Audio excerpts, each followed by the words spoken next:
A madrugada era uma inimiga silenciosa, preenchida apenas pelo som que rasgava o peito de Helena, a tosse seca e persistente da pequena Sofia, vinda do colchão improvisado no chão. Cada acesso de tosse era uma faca girando em seu estômago vazio, um lembrete cruel de sua impotência. Ela sentiu o coração apertar, uma dor física, aguda, que a deixava sem ar. O cheiro de mofo impregnava o ar do pequeno cômodo, misturando-se ao odor azedo da febre da menina. Helena se levantou, os pés descalços sentindo o frio cortante do cimento, e tocou a testa de Sofia. Quente, queimando. A náusea subiu à sua garganta, um bolo de pânico e fome. Lá fora, o silêncio da rua era pesado, opressor, como se o mundo inteiro estivesse dormindo, alheio ao seu inferno particular. Ela olhou para o outro colchão, onde Lucas, seu filho de 10 anos, dormia encolhido, um sono tenso de quem já entendia demais sobre as preocupações dos adultos. Um arrepio percorreu sua espinha, não de frio, mas de puro desespero. Seus olhos pousaram na mesa de madeira lascada, o único móvel decente que restava. Sobre ela, 2 objetos definiam sua realidade. O primeiro era um papel dobrado, com as bordas amassadas de tanto ser lido e relido. O aviso de despejo. As palavras dançavam em sua mente, cruéis e definitivas. Desocupação imediata até o final da semana. Fim da semana. Faltavam 3 dias. 3 dias para o nada. O segundo objeto eram as moedas e as poucas notas amassadas ao lado. Seu patrimônio, sua fortuna. Ela as havia contado e recontado tantas vezes que o número estava gravado a fogo em sua memória. 57 reais. O som metálico das moedas se tocando, quando ela as arrastou, era o som do fracasso. 57 reais para alimentar 2 crianças, comprar o xarope que a farmacêutica se recusou a fiar e, quem sabe, encontrar um milagre. Ela podia sentir o gosto amargo da bile na boca. O emprego na pequena confecção que faliu parecia uma memória de outra vida, uma vida onde havia o barulho constante das máquinas de costura, o cheiro de tecido novo e a dignidade de um salário no fim do mês. Agora, só havia silêncio e fome. Helena caminhou até a janela e afastou um canto da cortina puída. A rua deserta, iluminada por um único poste de luz amarelada, parecia um planeta alienígena. Ela se sentia completamente só. A viuveza a havia deixado à deriva, mas a perda do emprego a estava afogando. Seus dedos traçaram o vidro frio enquanto lágrimas silenciosas, quentes e salgadas, finalmente escorriam pelo seu rosto. Não eram lágrimas de tristeza, mas de raiva e de um medo primitivo, o medo de uma mãe que não consegue proteger suas crias. Ela pensou nos seus próprios sonhos, nos vestidos que desenhava em cadernos velhos, na esperança de um dia ter sua própria pequena loja. Sonhos que agora pareciam um luxo absurdo, uma fantasia infantil diante da brutalidade da vida. A tosse de Sofia ecoou novamente pelo quarto, um som fraco, frágil. Helena fechou os olhos com força, o corpo todo tremendo. Ela precisava ser forte. Mas como? De onde tirar forças quando o corpo dói de fome e a alma está em frangalhos? Cada respiração era um esforço. O ar parecia pesado, denso, difícil de puxar para os pulmões. Ela era uma costureira. Sua vida era unir pedaços de pano, criar algo útil e belo a partir de retalhos. Agora, sua própria vida era um amontoado de pedaços rasgados e ela não tinha mais linha para costurá-los. Apenas 2 dias depois, quando a esperança já não passava de uma cinza fria no fundo da alma, um som agudo e inesperado a fez sobressaltar. Um barulho seco, de papel deslizando sobre o cimento áspero. Veio de debaixo da porta. Helena prendeu a respiração, o coração martelando contra as costelas com uma força dolorosa. Cobranças? O oficial de justiça? Seus dedos, finos e trêmulos, hesitaram antes de tocar o envelope pardo e espesso que jazia no chão. Era pesado. Oficial. Tinha o timbre de um escritório de advocacia de uma cidade que ela mal conhecia. O medo inicial, gelado e paralisante, começou a se misturar com uma faísca de curiosidade doentia. O que mais poderiam tirar dela? Com um suspiro que soou mais como um gemido, ela pegou a carta. O papel era frio, impessoal. Rasgá-lo foi um ato de coragem. O som do papel se partindo ecoando no silêncio opressor do cômodo. Ela desdobrou a folha, os olhos percorrendo o texto impresso com uma urgência desesperada, preparando-se para mais um golpe. As palavras dançavam diante de seus olhos, um jargão legal que ela mal compreendia. Em conformidade com o artigo, na qualidade de inventariante. Mas então, algumas palavras se destacaram da névoa de formalidade, nítidas e impossíveis. Falecimento, Zilda, sua tia-avó. O ar fugiu de seus pulmões. Zilda, um nome fantasma, uma história sussurrada por sua mãe anos atrás sobre uma parente distante que se isolara do mundo. E então a frase que mudou tudo, deixou-lhe como única herdeira universal uma propriedade rural, cabana, localizada na região da Serra da Canastra. Helena teve que ler a frase 3 vezes. Um teto, uma casa, uma tábua de salvação atirada do além, do túmulo de uma estranha. Uma onda de alívio tão avassaladora a percorreu que suas pernas cederam. Ela se apoiou na parede, o gesso frio contra sua pele, e fechou os olhos. Lágrimas brotaram, mas desta vez não eram de desespero. Eram de gratidão, um sinal divino, uma resposta às suas preces silenciosas e febris. A esperança, que ela pensava estar morta, renasceu.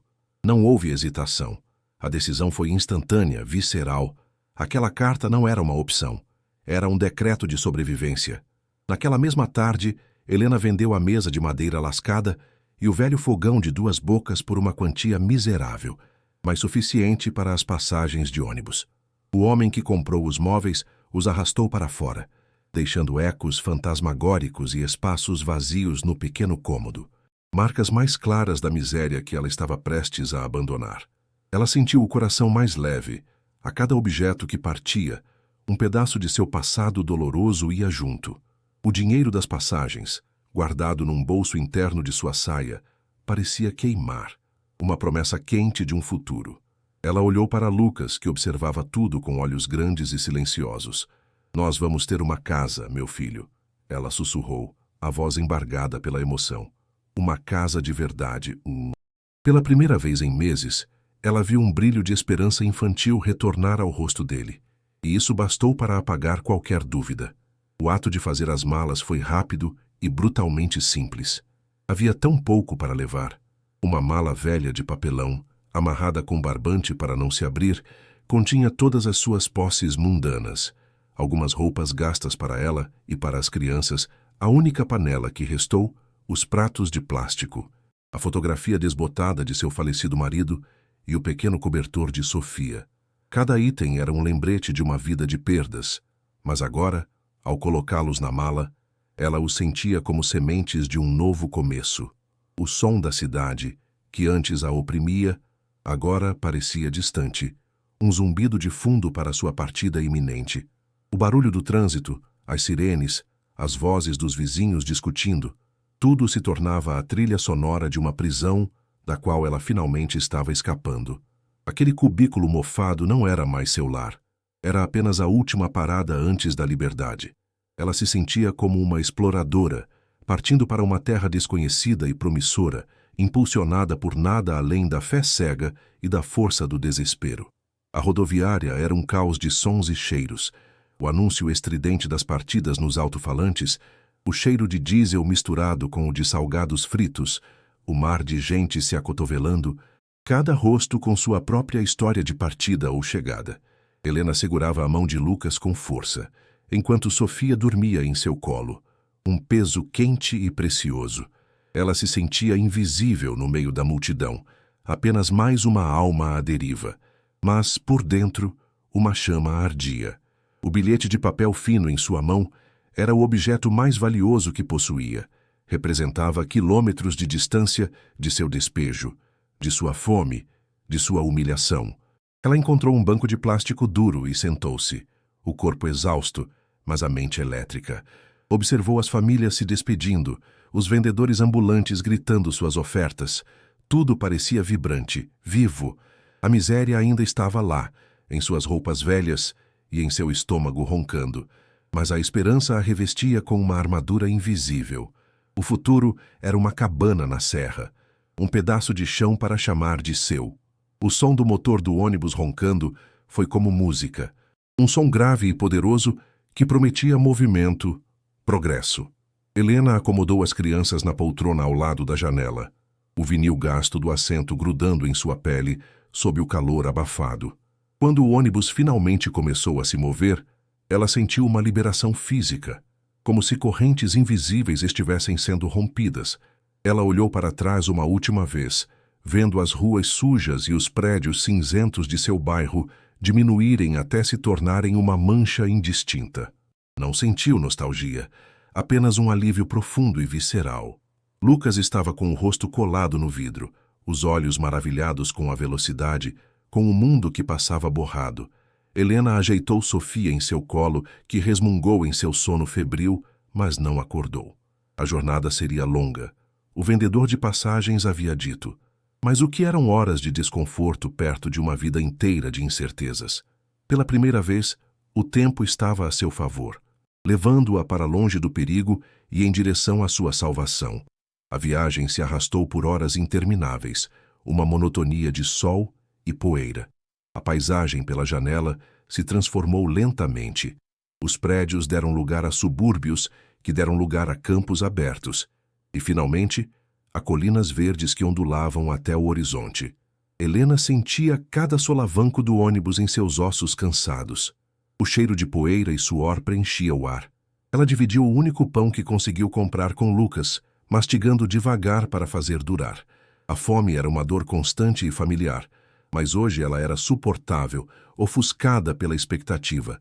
Ela fechava os olhos e tentava imaginar a cabana. Imaginava um lugar simples, pequeno, talvez com um pequeno jardim. Imaginava o cheiro de madeira, o som dos pássaros, a segurança de uma porta que ela poderia trancar à noite sem medo. A imagem era tão vívida, tão necessária, que se tornou quase real em sua mente. Ela embalava Sofia suavemente, sussurrando promessas de um lugar fresco e tranquilo, onde a tosse da menina finalmente iria sarar. Era uma oração silenciosa e contínua. Lucas, depois da euforia inicial, ficou quieto. Ele não reclamava da fome ou do cansaço. Apenas olhava a paisagem com uma seriedade que não pertencia a um menino de 10 anos. Helena via nele o reflexo de sua própria ansiedade, a mesma esperança frágil e desesperada. De vez em quando, ele olhava para ela e sorria, um sorriso pequeno e rápido, como que para tranquilizá-la. E ela sorria de volta, tentando transmitir uma confiança que não sentia por completo. O coração de mãe de Helena doía ao ver a infância dele sendo roubada pelas preocupações dos adultos. Sofia, por outro lado, dormia a maior parte do tempo, seu corpo pequeno e quente contra o de Helena. A febre parecia ter diminuído um pouco com o movimento constante do ônibus, ou talvez fosse apenas o desejo de Helena se manifestando. Ela limpava o suor da testa da filha com as costas da mão, sentindo a textura macia de sua pele. Proteger aquelas duas vidas era a única coisa que importava. A força motriz que a empurrava para aquele destino desconhecido, para aquela promessa no meio do nada. Conforme o sol começava a descer, pintando o céu com tons de laranja e roxo, o ônibus entrou em uma estrada de terra. A trepidação aumentou, sacudindo tudo violentamente. O ar que entrava pela janela mudou. Tornou-se mais espesso, carregado com o cheiro de terra molhada e mato. O som dos pneus no cascalho era o único barulho. Além do motor cansado, a antecipação de Helena cresceu a um ponto quase doloroso. Cada curva na estrada, ela esperava ver sua nova casa. Sua imaginação, alimentada por horas de viagem e desespero, já havia construído a cabana em detalhes perfeitos. Uma pequena varanda, uma chaminé soltando uma fumaça acolhedora.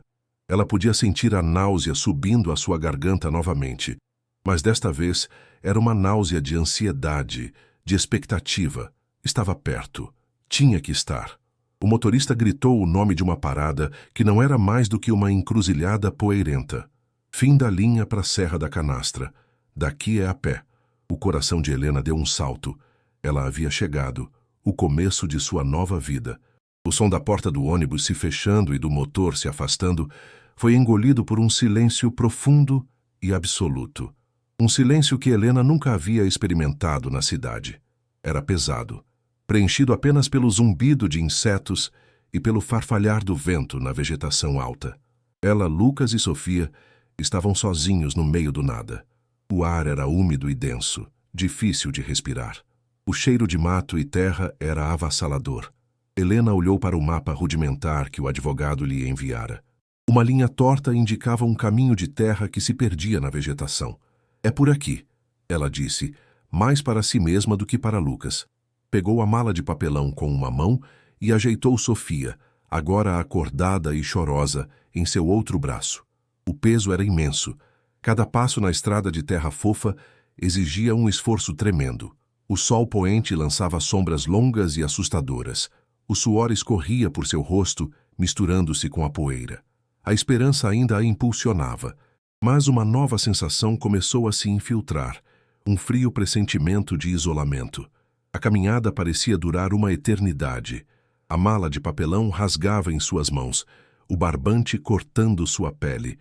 Os braços de Helena doíam com o peso de Sofia, que choramingava, assustada com o ambiente estranho. Lucas caminhava em silêncio ao seu lado, tropeçando em pedras e raízes. A escuridão começava a cair rapidamente, e um pânico sutil começou a apertar o peito de Helena. E se ela tivesse errado o caminho? E se a cabana não existisse? Então, através das árvores, ela a viu. Uma silhueta escura contra o céu cada vez mais escuro. Era pequena, exatamente como ela imaginara. Um alívio momentâneo e poderoso a inundou, dando-lhe uma nova onda de força. "Estamos chegando, meus filhos. Olhem, é a nossa casa", ela exclamou, a voz rouca de cansaço e emoção. Ela apressou o passo, ignorando a dor em seus músculos, o coração batendo forte com a visão da linha de chegada. O fim de todo o seu sofrimento estava a apenas alguns metros de distância. A promessa estava prestes a se cumprir. O pesadelo finalmente terminaria. Mas a cada passo que dava, a silhueta promissora se desfazia, revelando uma verdade hedionda. O que de longe parecia um contorno acolhedor, de perto, era o esqueleto de um pesadelo. A cabana estava em ruínas. A imagem mental que Helena construíra com tanto esmero se despedaçou com uma violência brutal. O telhado de zinco estava parcialmente desabado de um lado, retorcido e enferrujado, abrindo um buraco para o céu. As janelas não tinham vidro, apenas tábuas velhas e apodrecidas pregadas de qualquer maneira, como olhos cegos e vazios. A madeira das paredes estava escura de umidade, coberta de limo e fungos. Uma parte da varanda que ela sonhara havia cedido, pendendo precariamente. O alívio que sentira segundos antes se transformou em horror puro e gelado. Ela parou, a mala escorregando de seus dedos e caindo com um baque surdo no chão. A realidade a atingiu como um soco no estômago, tirando todo o seu ar. Isso não era uma casa, era uma tumba, um monumento ao abandono e à decadência. Um cheiro nauseante a atingiu, uma mistura pútrida de mofo, podridão e excrementos de animais. O cheiro da morte lenta. A náusea subiu à sua garganta com força, e ela teve que se curvar, ofegante. Lucas agarrou sua saia, os olhos arregalados de medo. "Mãe!" ele sussurrou, a voz trêmula. Helena não conseguiu responder. Ela olhou para a porta, que pendia de uma única dobradiça enferrujada, um convite para a escuridão que havia lá dentro. Não havia sinal de eletricidade, nem um fio, nem um poste. Não havia som de água correndo, apenas o silêncio mortal da natureza e da ruína. A solução divina era uma armadilha. A herança era uma piada cruel.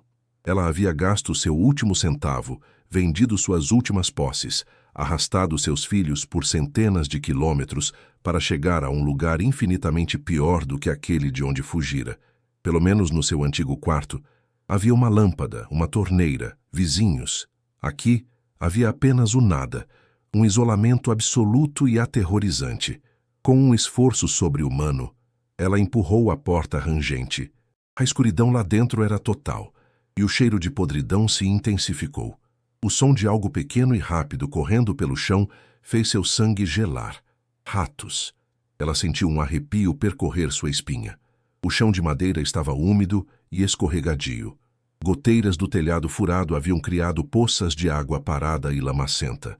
Ela ficou parada na entrada, o corpo pesado de exaustão e desespero. A chama da esperança, que ardera tão intensamente por 2 dias, foi extinta de uma só vez, deixando para trás apenas uma fumaça fria de desilusão. Ela não estava no fundo do poço antes. Ela estava agora, presa naquele lugar esquecido por Deus, sem dinheiro, sem comida, sem ter para onde voltar. A noite caía, trazendo consigo o frio da serra e um medo primordial. Ela abraçou seus filhos com força, o corpo tremendo incontrolavelmente. A jornada não a levara à salvação. Ela havia conduzido suas crianças, com as próprias mãos, para o coração da desolação. Helena olhou para o rosto assustado de Lucas, para a pequena Sofia que começava a chorar em seu ombro, e um soluço seco escapou de sua garganta. Uma onda de autoaversão a engoliu. Como pôde ser tão tola, tão ingênua? A carta, a viagem, a esperança, tudo não passara de uma miragem cruel, um truque do destino para empurrá-la de um penhasco ainda mais alto. Lágrimas quentes e amargas escorreram por seu rosto, mas ela não fez som algum. Era um choro silencioso, interno, o choro de uma alma que se quebra. O vento assobiava através das frestas da cabana arruinada, um lamento que parecia zombar de sua dor. Ela havia trocado a miséria familiar da cidade por uma forma muito mais lenta e solitária de agonia. Aqui, ninguém ouviria seus gritos, ninguém veria sua fome. Ela se sentia como se tivesse sido enterrada viva junto com seus filhos. O peso da realidade esmagou seus ombros. A costureira, que sonhava em unir retalhos para criar beleza, agora estava parada no meio de sua própria vida desfeita, sem linha, sem agulha, e sem a menor ideia de como costurar os pedaços. Os primeiros dias na cabana foram um pesadelo cinzento e úmido. A chuva não dava trégua. Um tamborilar incessante e melancólico no que restava do telhado de zinco. O som das goteiras se tornou a trilha sonora da desolação. Cada gota caindo em panelas e baldes improvisados era como um golpe de martelo em sua alma já exausta.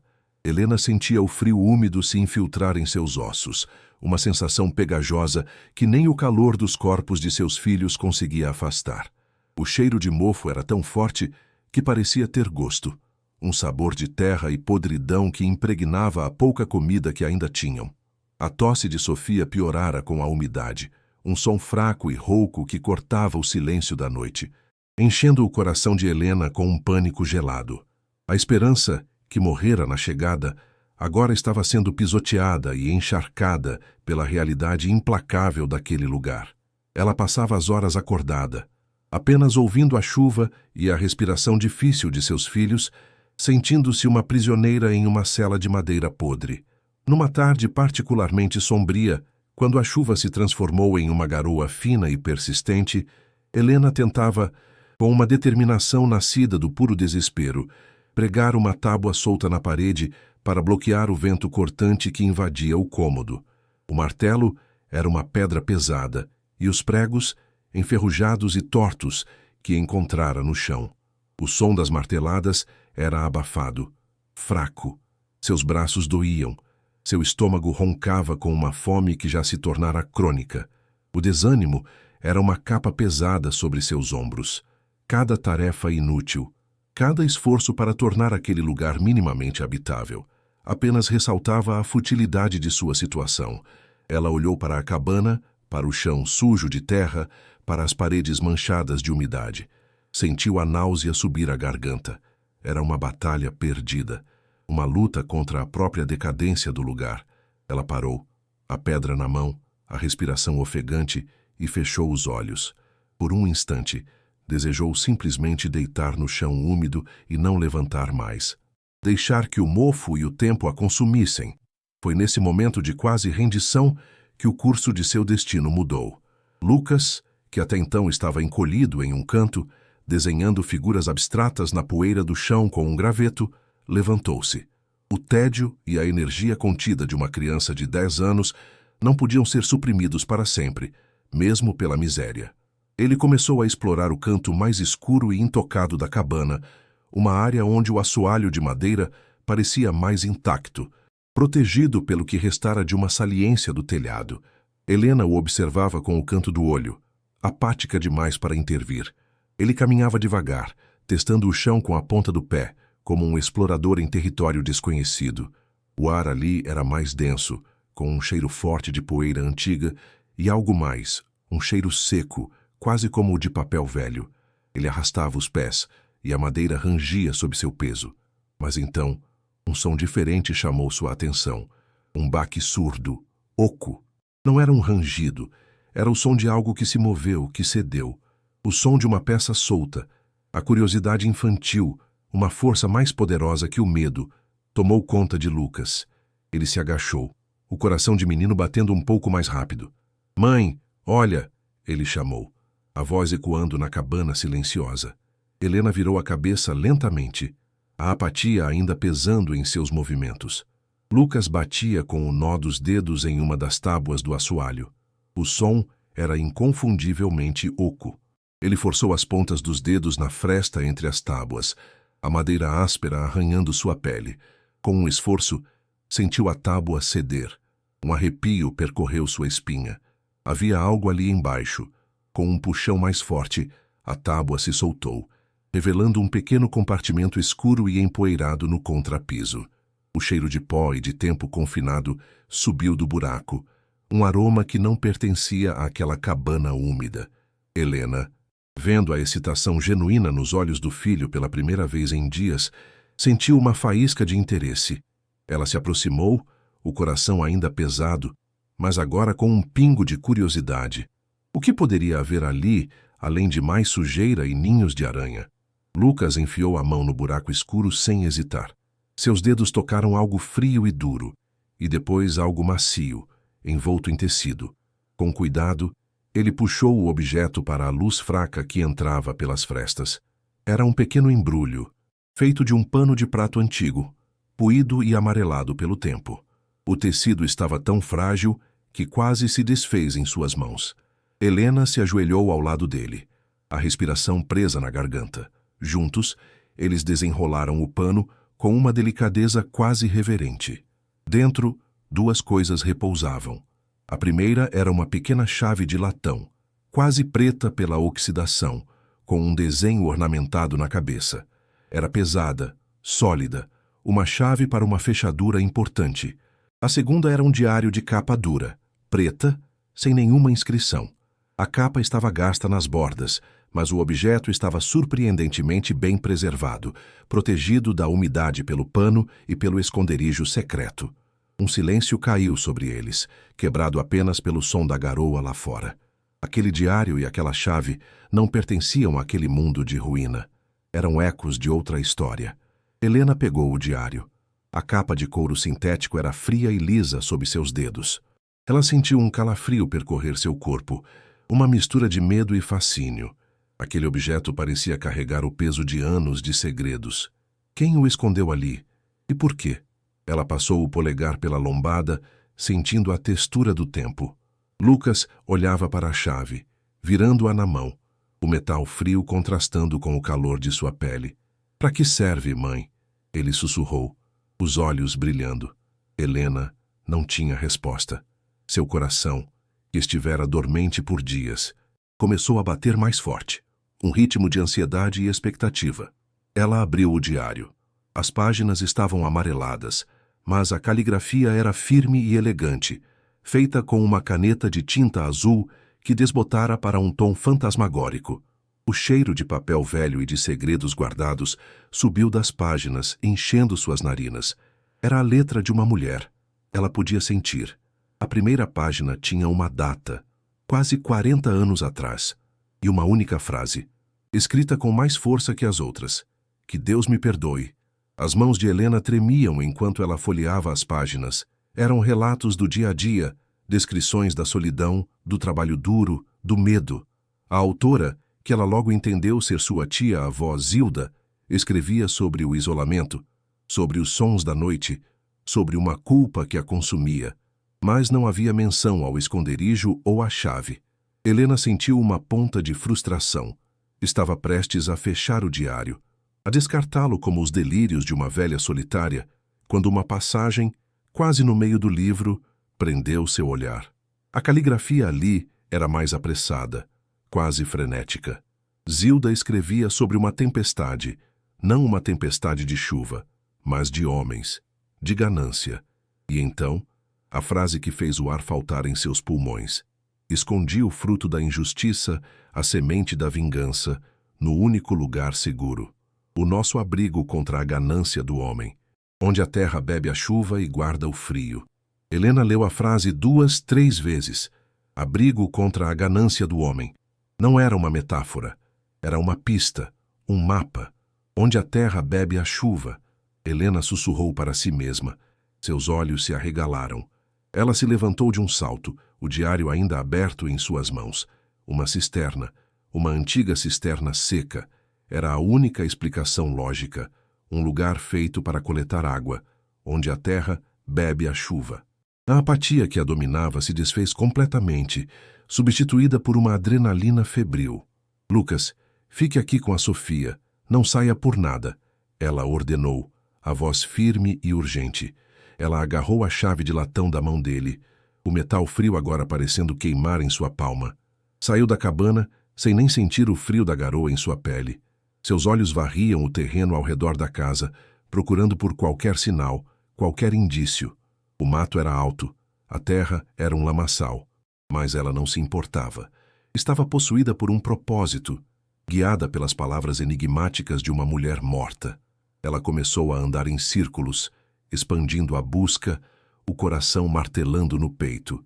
A pista era vaga, mas era a única coisa que ela tinha. Ela procurou por quase meia hora, a frustração começando a corroer sua nova esperança. O terreno era irregular, cheio de pedras e vegetação densa. Onde alguém esconderia uma cisterna? Tinha que ser perto da casa.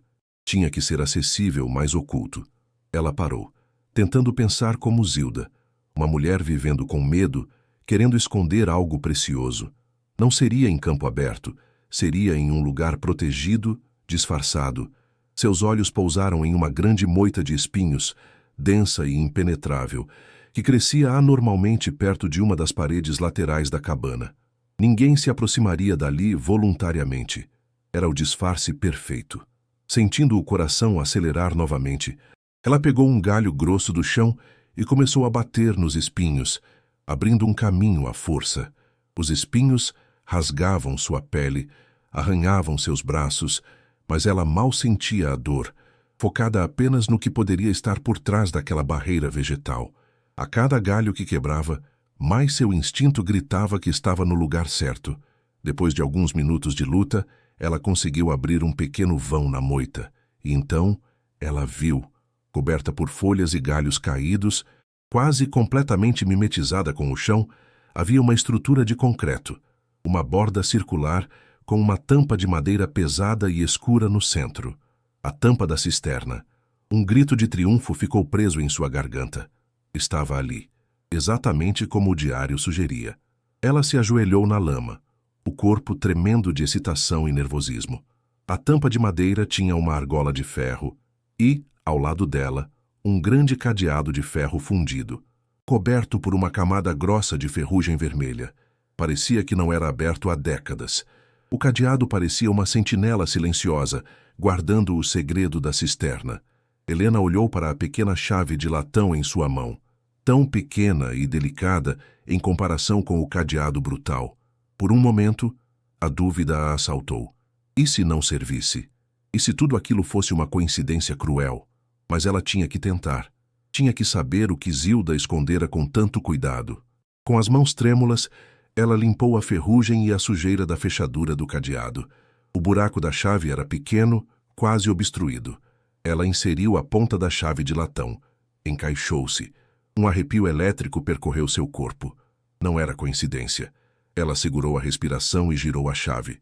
A princípio, nada aconteceu. O mecanismo estava congelado pelo tempo e pela ferrugem. Ela sentiu uma onda de pânico. Não podia falhar agora. Reuniu toda a sua força, usando as duas mãos para girar a pequena chave. Ouviu-se um rangido agudo, o som de metal protestando, se quebrando, e então um estalo alto, metálico, que ecoou no silêncio da tarde. O cadeado se abriu. Helena quase chorou de alívio. Ela removeu o cadeado pesado e o jogou de lado. A adrenalina pulsava em suas veias. O segredo estava a um passo de ser revelado. Ela agarrou a argola de ferro da tampa com as duas mãos, plantou os pés firmemente na lama e puxou com toda a força que tinha. A madeira, inchada pela umidade, resistiu por um instante antes de ceder com um gemido longo e arrastado. A escuridão que emergiu da cisterna era total, e com ela veio um sopro de ar frio e estagnado, um cheiro de pedra úmida e de vácuo, o cheiro de um lugar que não via a luz do dia há uma geração inteira. Helena se afastou, o coração na boca, meio esperando que algo saísse rastejando daquele buraco negro. Mas havia apenas silêncio e escuridão. Ela esperou seus olhos se ajustarem, mas era inútil. A escuridão era absoluta. Com cuidado, ela se inclinou sobre a borda, o cheiro frio ficando mais intenso. "Olá?" ela chamou, a voz soando pequena e abafada. Apenas o eco de sua própria voz respondeu. A cisterna estava seca, como ela suspeitava, mas estava vazia. Ela correu de volta para a cabana, o coração descontrolado, e voltou com uma caixa de fósforos que encontrara em uma gaveta. Com as mãos trêmulas, ela acendeu um palito. A pequena chama dançou, fraca, mas era o suficiente. Ela o jogou dentro da cisterna. Por um segundo, enquanto o fósforo caía, ele iluminou o fundo. E o que ela viu fez seu sangue gelar. Não estava vazia. No fundo da cisterna, a cerca de 3 metros de profundidade, havia um pequeno estrado de madeira, construído para manter algo longe do chão úmido, e sobre esse estrado estava um objeto retangular, uma caixa, grande, verde-oliva, com fechos de metal, um baú militar. A chama do fósforo se apagou, mergulhando tudo na escuridão novamente, mas a imagem ficou gravada em sua mente. O tesouro de Zilda. Helena não pensou 2 vezes. Procurou ao redor e encontrou uma corda velha e apodrecida amarrada a um poste da cerca. Testou sua força. Parecia aguentar seu peso. Amarrando uma ponta firmemente a uma raiz de árvore exposta, ela jogou a outra ponta para dentro da cisterna e começou a descer, o medo superado pela necessidade desesperada de saber o que havia naquele baú. A parede de pedra da cisterna era fria e escorregadia. O ar ficava mais frio e mais rarefeito a cada metro que descia. Finalmente, seus pés tocaram o estrado de madeira com um baque surdo. Ela estava lá, no coração do segredo. O baú era pesado, sólido.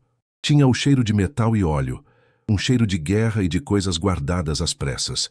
Os fechos de metal estavam enferrujados, mas não trancados. Com o coração batendo tão forte que podia ouvi-lo no espaço confinado, ela usou toda a sua força para abrir os fechos. Eles estalaram com um som alto e seco. Ela hesitou por um segundo, a mão sobre a tampa. O que encontraria ali dentro? Dinheiro? Joias? Ou algo terrível? Fechando os olhos, ela levantou a tampa pesada. Um brilho fraco, quase imperceptível na penumbra, a atingiu primeiro. Ela abriu os olhos e seu queixo caiu. A respiração ficou presa em sua garganta. O baú estava cheio, cheio de pequenas barras de um metal amarelo e pesado. Ouro. Dezenas e dezenas de pequenas barras de ouro, cada uma do tamanho de uma barra de sabão. Ela pegou uma. Era fria e surpreendentemente pesada. Em cada barra havia uma pequena insígnia gravada, uma picareta e uma bateia cruzadas. O símbolo de uma cooperativa de garimpeiros. Ela ficou ali, no fundo da cisterna escura, o silêncio quebrado apenas por sua própria respiração ofegante, olhando para uma fortuna que ela não conseguia sequer compreender. Era mais dinheiro do que ela veria em 1000 vidas. Era a salvação, a resposta para todas as suas preces, a solução para a fome, para a doença, para o despejo. Lágrimas começaram a escorrer por seu rosto, lágrimas de choque, de alívio, de incredulidade. Ela riu, um som meio engasgado, meio histérico. O som ecoou nas paredes de pedra. Ela, Helena, a costureira falida, estava sentada sobre uma montanha de ouro. Ela passou as mãos pelas barras, sentindo o peso frio e sólido da riqueza. Era real, não era um sonho. Por um longo tempo, ela ficou ali, apenas tocando o ouro, deixando a realidade daquela descoberta se assentar em sua mente. A miséria, a fome, o desespero, tudo parecia um pesadelo distante agora. Ela estava rica, seus filhos estavam salvos. A justiça divina, que ela pensara ser uma piada, havia finalmente chegado. Mas quando suas mãos exploraram o fundo do baú, sob a última camada de barras de ouro, ela sentiu algo mais. Algo macio. Papel. Com cuidado, ela afastou as barras restantes e puxou o que estava embaixo. Era um maço de cartas, amarradas com uma fita de cetim desbotada, da cor de um pêssego. As cartas estavam preservadas, assim como o diário. O papel era fino, quase translúcido em alguns lugares, e a caligrafia era forte, masculina, muito diferente da de Zilda. Eram cartas de amor. Helena abriu a primeira. Minha querida Zilda, começava. Ela sentiu como se estivesse violando algo sagrado, mas não conseguiu parar de ler. As cartas falavam de um amor proibido, de encontros secretos, de sonhos de um futuro juntos. Falavam de luta, de justiça para os garimpeiros da cooperativa, de um homem poderoso que queria tomar suas terras. O autor das cartas era o líder da cooperativa, o amante de Zilda, e ele estava com medo. Helena sentou-se no chão frio da cisterna, a barra de ouro esquecida ao seu lado, lendo as palavras de um homem morto há muito tempo. A história que emergia daquelas cartas, combinada com os fragmentos do diário de Zilda, começou a formar uma imagem terrível. O ouro não era um tesouro, era uma evidência. Não era uma bênção, era uma maldição. A ganância do homem que Zilda mencionara em seu diário não era uma abstração, era uma pessoa, uma ameaça real e sangrenta. As cartas falavam de intimidação, de violência, da ganância de um coronel que queria tudo. O ouro pertencia aos pequenos garimpeiros, o fruto de seu trabalho suado, sua única esperança de uma vida melhor. Zilda não era apenas uma cozinheira, ela era uma testemunha, uma cúmplice e, por fim, uma vingadora. O que ela roubara não era apenas o ouro, era a prova de um crime. E ao encontrá-lo, Helena não herdara apenas uma fortuna. Ela herdara o segredo sombrio e perigoso que mantivera sua tia-avó prisioneira naquela cabana por toda a vida. O ar na cisterna pareceu ficar mais pesado, mais frio. O brilho do ouro agora parecia sinistro. Helena olhou para as barras, para as cartas, para o diário em seu colo. Eram as 3 peças de um quebra-cabeça terrível. A riqueza, o motivo e o testemunho. Ela subiu para fora da cisterna, o corpo dolorido, a mente girando. A garoa havia parado e o céu estava de um cinza pálido e doentio. Ela não sentia mais a euforia da riqueza. Em seu lugar, um novo sentimento, muito mais potente e perigoso, começou a tomar conta. O medo. Um medo profundo e visceral. O tipo de medo que faz uma pessoa se esconder em uma cabana em ruínas pelo resto da vida. Ela percebeu, com um calafrio que percorreu toda a sua espinha, que o segredo de Zilda não morrera com ela. Agora era o segredo de Helena, e ela tinha a terrível sensação de que o coronel ganancioso das cartas, o homem que roubara e matara por aquele ouro, ainda estava lá fora. E que, de alguma forma, ele sabia que a cabana de sua antiga inimiga estava ocupada novamente. Ela voltou para dentro da cabana. O rosto, uma máscara de choque. Lucas correu até ela, os olhos cheios de perguntas. O que você achou, mãe? Era um tesouro? Helena olhou para o rosto inocente de seu filho e não soube o que responder. Como ela poderia explicar que eles haviam tropeçado em um ninho de cobras? Como poderia dizer que a solução para a miséria deles era também a chave para um perigo mortal? Ela apenas o abraçou com força, sentindo o corpo pequeno e quente dele contra o seu. O ouro na cisterna prometia um futuro, mas as cartas e o diário sussurravam sobre um passado que não estava morto. Um passado que, ela sentia em seus ossos, estava vindo para reivindicar o que era seu. O mistério da cabana não era sobre um tesouro escondido, era sobre um assassinato não resolvido. E ela, sem querer, Acabara de desenterrar não apenas o ouro, mas também os fantasmas que vieram com ele. A sobrevivência tinha acabado de ganhar um novo e aterrorizante significado. Helena escondeu o diário e uma das cartas dentro de sua blusa, o papel frio contra sua pele. O contato físico com a prova a aterrava, tornava tudo mais real.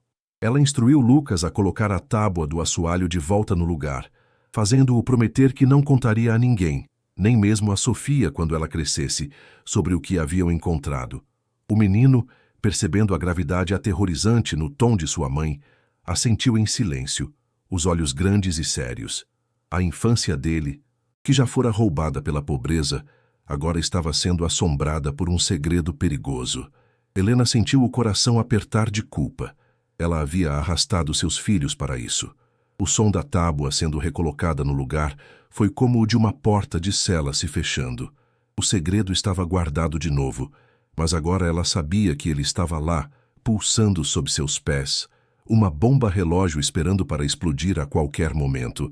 Ela sentia como se estivesse andando sobre um campo minado. Ela passou o resto da tarde em um estado de alerta febril. Cada estalo da madeira, cada farfalhar de folhas do lado de fora, a fazia sobressaltar. O silêncio da serra, que antes era apenas solitário, agora parecia ameaçador, como se estivesse prenhe de observadores invisíveis. Ela tentou agir normalmente na frente das crianças, preparando uma sopa rala com o resto de seus mantimentos, mas seus movimentos eram mecânicos, seus pensamentos estavam a quilômetros de distância, presos na escuridão da cisterna com o ouro e as cartas de um homem morto. O peso da descoberta era esmagador. Por um lado, a promessa de liberdade, de uma vida sem fome para seus filhos. Por outro, a sombra de uma violência brutal e de um homem poderoso que, com certeza, não hesitaria em matar novamente para proteger seu império, construído sobre sangue. Helena se viu em uma encruzilhada impossível. Revelar o segredo poderia trazer justiça, mas também poderia colocar uma mira em sua cabeça e na de seus filhos. Guardá-lo significava viver com medo, como Zilda. A noite caiu como um manto pesado e escuro sobre a cabana. Sem eletricidade, a escuridão era total, amplificando cada som e cada sombra. Helena acendeu uma única vela, cuja chama trêmula lançava formas dançantes e monstruosas nas paredes manchadas. Ela sentou-se na beirada do colchão, com Sofia dormindo em seu colo e Lucas encolhido ao seu lado, fingindo dormir. Ela podia sentir a tensão no corpo do menino. O segredo pesava sobre eles, uma presença física no quarto escuro. Helena olhava para as chamas da vela e via o brilho do ouro. Via o rosto do amante de Zilda, que ela imaginava a partir das palavras apaixonadas das cartas. Via o rosto sem face do coronel, uma figura de pura maldade.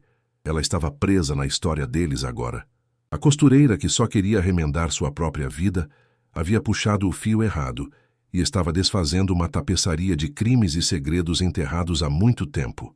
E ela sabia, com uma certeza aterrorizante, que a história ainda não havia terminado. Ela passou a noite em claro, o diário e a carta escondidos sob o colchão, pulsando contra suas costas. Cada ruído da noite era um ataque em potencial. O uivo do vento era o grito de um fantasma. O arranhar de um galho na parede era a unha de um assassino. Sua mente corria, tentando encontrar uma saída. Poderia ela simplesmente pegar o ouro e desaparecer? Ir para outra cidade, outro estado, e começar de novo? Mas o diário e as cartas a prendiam. A história de Zilda e de seu amor perdido a assombravam. Não era apenas ouro, era a justiça de uma vida inteira de medo, a vingança de um massacre. Abandonar isso parecia uma traição a Zilda, que lhe deixara não só o fardo, mas também a chave para a redenção. E se o coronel a encontrasse? O nome dele não estava nos documentos, mas sua descrição era a de um homem que não deixaria pontas soltas. Ele a caçaria. Ela sentiu um nó de pânico se formar em seu estômago. Não havia escapatória fácil. Ao amanhecer, a luz cinzenta que se infiltrava pelas frestas trouxe um cansaço pesado, mas nenhuma clareza.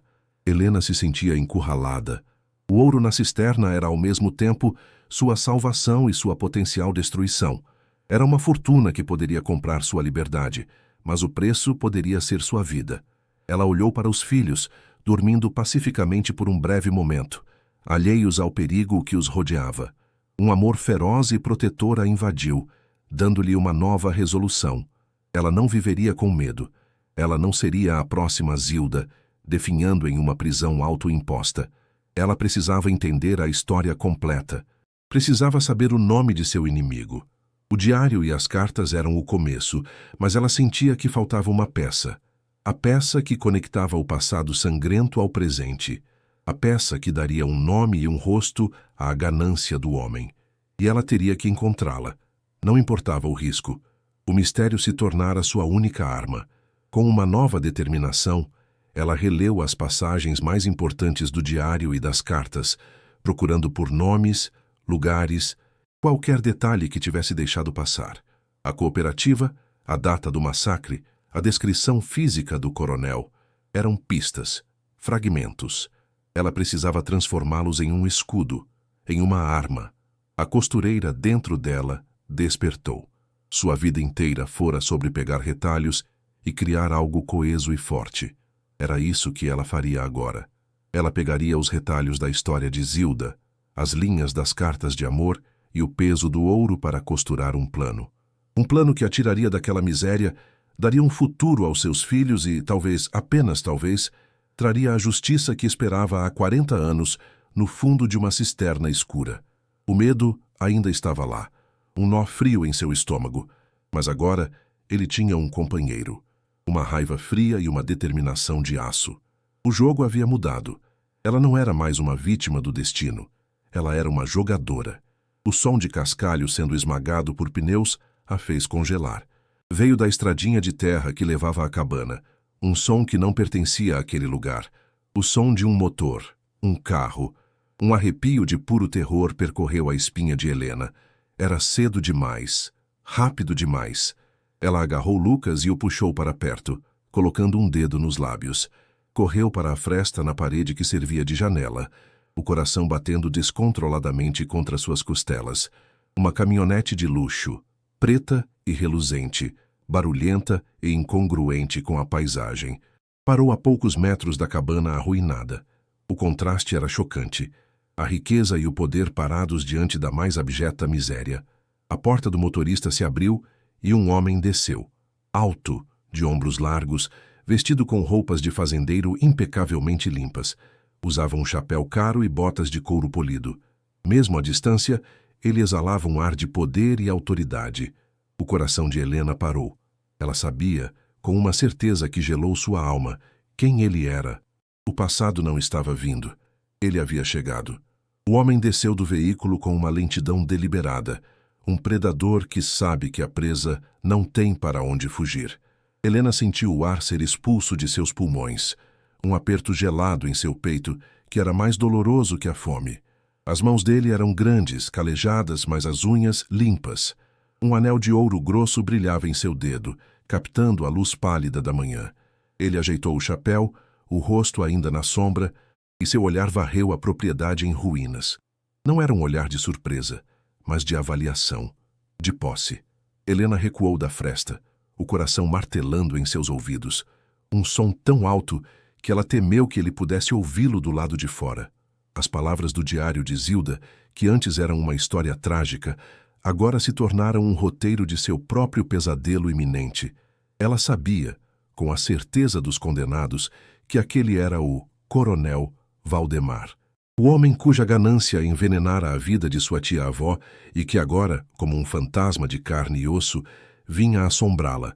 A náusea subiu à sua garganta, um gosto amargo de pânico e impotência. As palavras de Zilda ecoaram em sua mente, vívidas e aterrorizantes, como se a velha estivesse sussurrando em seu ouvido.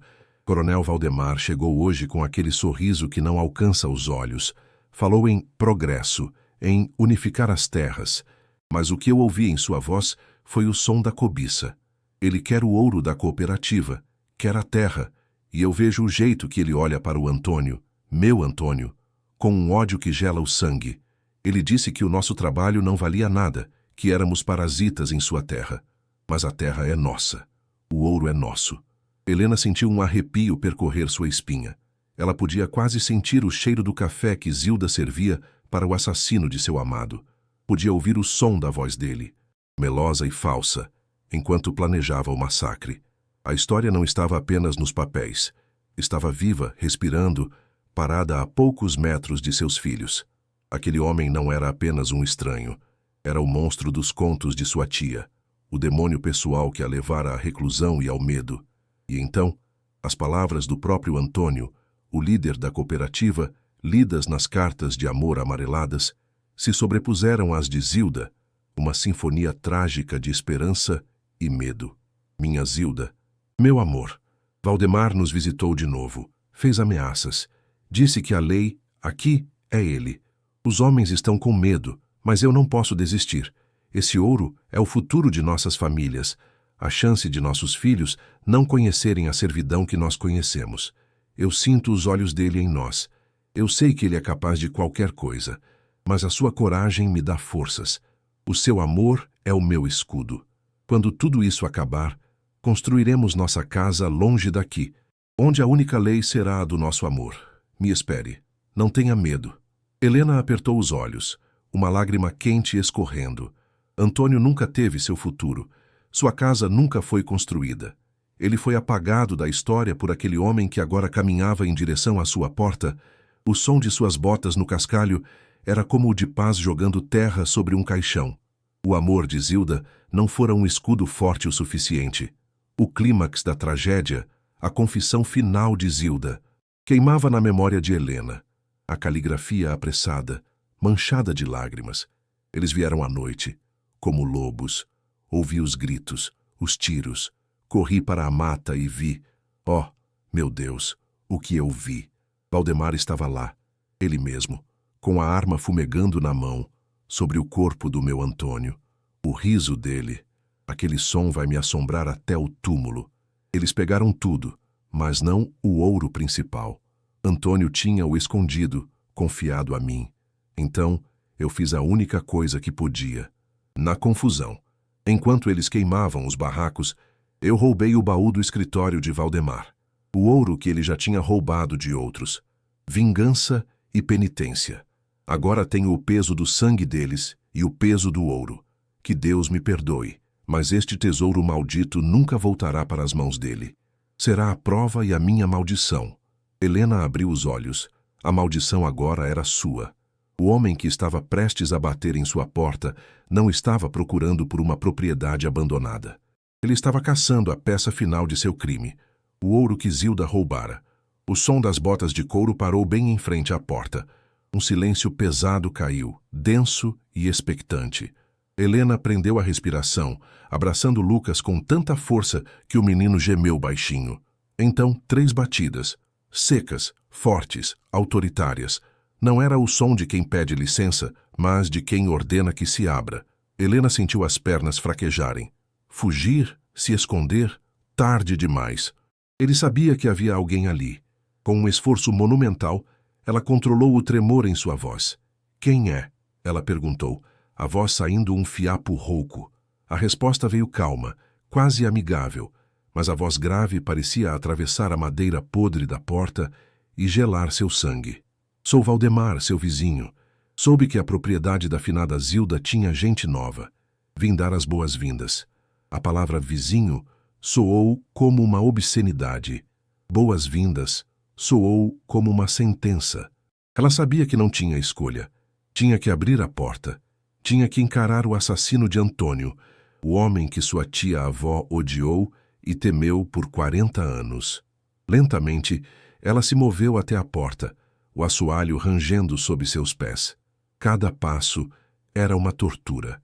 Ela podia sentir os olhos de Lucas em suas costas, o medo dele alimentando o seu. Com a mão trêmula, ela girou a maçaneta improvisada e puxou a porta, que se abriu com um gemido longo e doloroso. E lá estava ele. Fia Coronel Valdemar. A luz da manhã revelou seu rosto.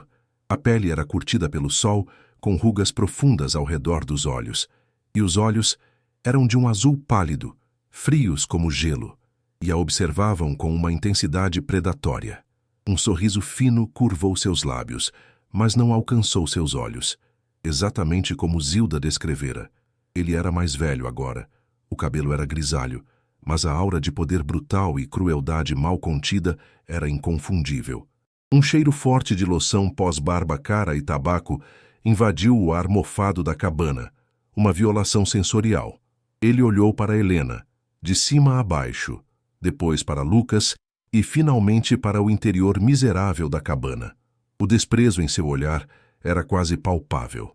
Senhora, ele começou, a voz um barítono suave que contrastava violentamente com a brutalidade em seu olhar. Vejo que as condições aqui não são as melhores. Zilda sempre foi uma mulher excêntrica. Deixou o lugar cair aos pedaços. Ele falava o nome dela com uma familiaridade que fez o estômago de Helena se revirar. Ele se comportava como um senhor feudal visitando seus servos mais pobres, uma mistura de falsa compaixão e poder absoluto. Helena apenas assentiu, incapaz de formular uma palavra. Sua garganta estava seca, sua mente gritava para que ela corresse, pegasse seus filhos e fugisse para a mata. Mas seu corpo estava paralisado, congelado pelo medo primordial de estar diante de um predador.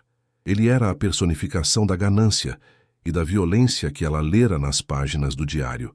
Um monstro real, em carne e osso, parado na soleira de sua casa frágil, seu sorriso frio prometendo destruição.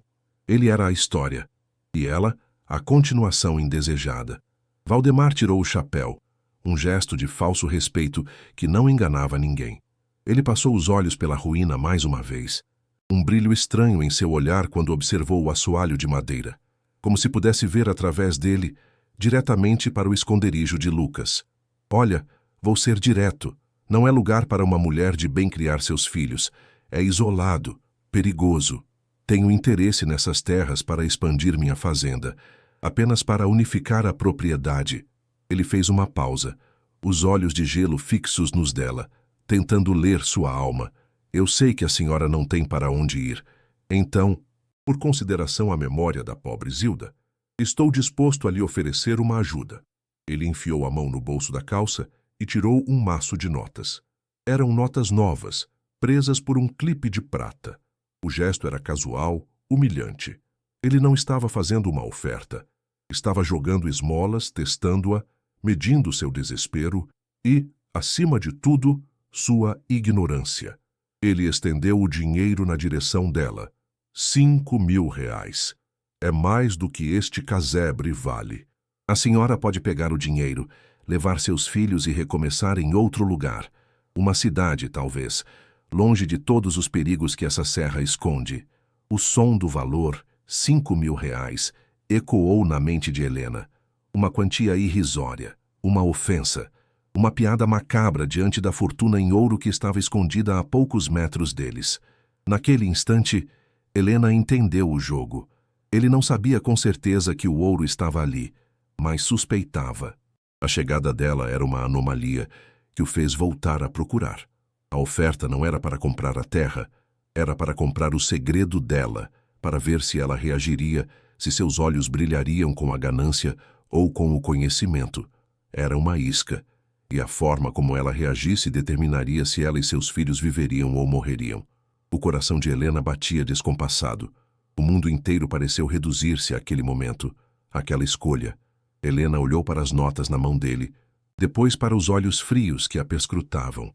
Ela reuniu cada gota de força que lhe restava, a costureira dentro dela remendando sua compostura esfarrapada. Ela precisava parecer desesperada, mas não tola, ignorante, mas não submissa. É muito dinheiro, senhor. Ela gaguejou, tentando soar convincente, a atriz de sua própria sobrevivência. Eu não esperava. Preciso pensar. Acabei de chegar. Meus filhos. A hesitação dela foi a resposta que ele temia. Um brilho de impaciência, rápido como um raio, cruzou o rosto dele antes de ser substituído novamente pelo sorriso frio. Ele sabia. Ele não tinha certeza, mas agora sua suspeita se tornara quase uma certeza. Ela não havia mordido a isca da maneira que ele esperava. Uma mulher verdadeiramente desesperada e ignorante teria agarrado o dinheiro sem pensar duas vezes. A hesitação dela Era uma declaração. Ela sabia de alguma coisa. Valdemar recolheu a mão lentamente, o sorriso desaparecendo por completo. A máscara de vizinho amigável caiu, revelando o rosto do predador por baixo. A temperatura do ar pareceu cair vários graus. Sua voz, quando ele falou novamente, perdeu toda a sua falsa suavidade. Era dura, fria e afiada como uma lâmina. Pense então, mas não demore muito. Ele colocou o chapéu de volta na cabeça, um gesto final e definitivo. Ele se virou para ir embora, mas parou e olhou para ela por sobre o ombro. E então, ele proferiu a sentença, as palavras caindo como pedras no silêncio da manhã. A região é muito perigosa para uma mulher sozinha com filhos, senhora. Muito isolada. As pessoas somem por aqui. Cobras, barrancos. Ele fez uma pausa, deixando o peso de suas palavras assentar. Acidentes trágicos podem acontecer em lugares isolados como este. Seria uma pena. Não era mais uma oferta. Era um ultimato. Um aviso claro e brutal. Entregue o que estou procurando. Ou você e seus filhos serão os próximos a desaparecer. Ele não esperou por uma resposta. Virou-se e caminhou de volta para sua caminhonete com os mesmos passos lentos e autoritários. O som das botas no cascalho era agora uma marcha fúnebre. Helena ficou paralisada na porta, observando-o entrar no veículo, o cheiro de sua loção ainda pairando no ar como um veneno. O motor da caminhonete rugiu, um som violento que rasgou o silêncio da serra, e ele partiu, levantando uma nuvem de poeira que lentamente baixou sobre a cabana, sujando ainda mais a sua miséria. Quando o som do motor finalmente desapareceu, um silêncio ainda mais aterrorizante tomou conta do lugar. O silêncio da morte anunciada. Helena finalmente soltou o ar que não sabia que estava prendendo, e suas pernas cederam.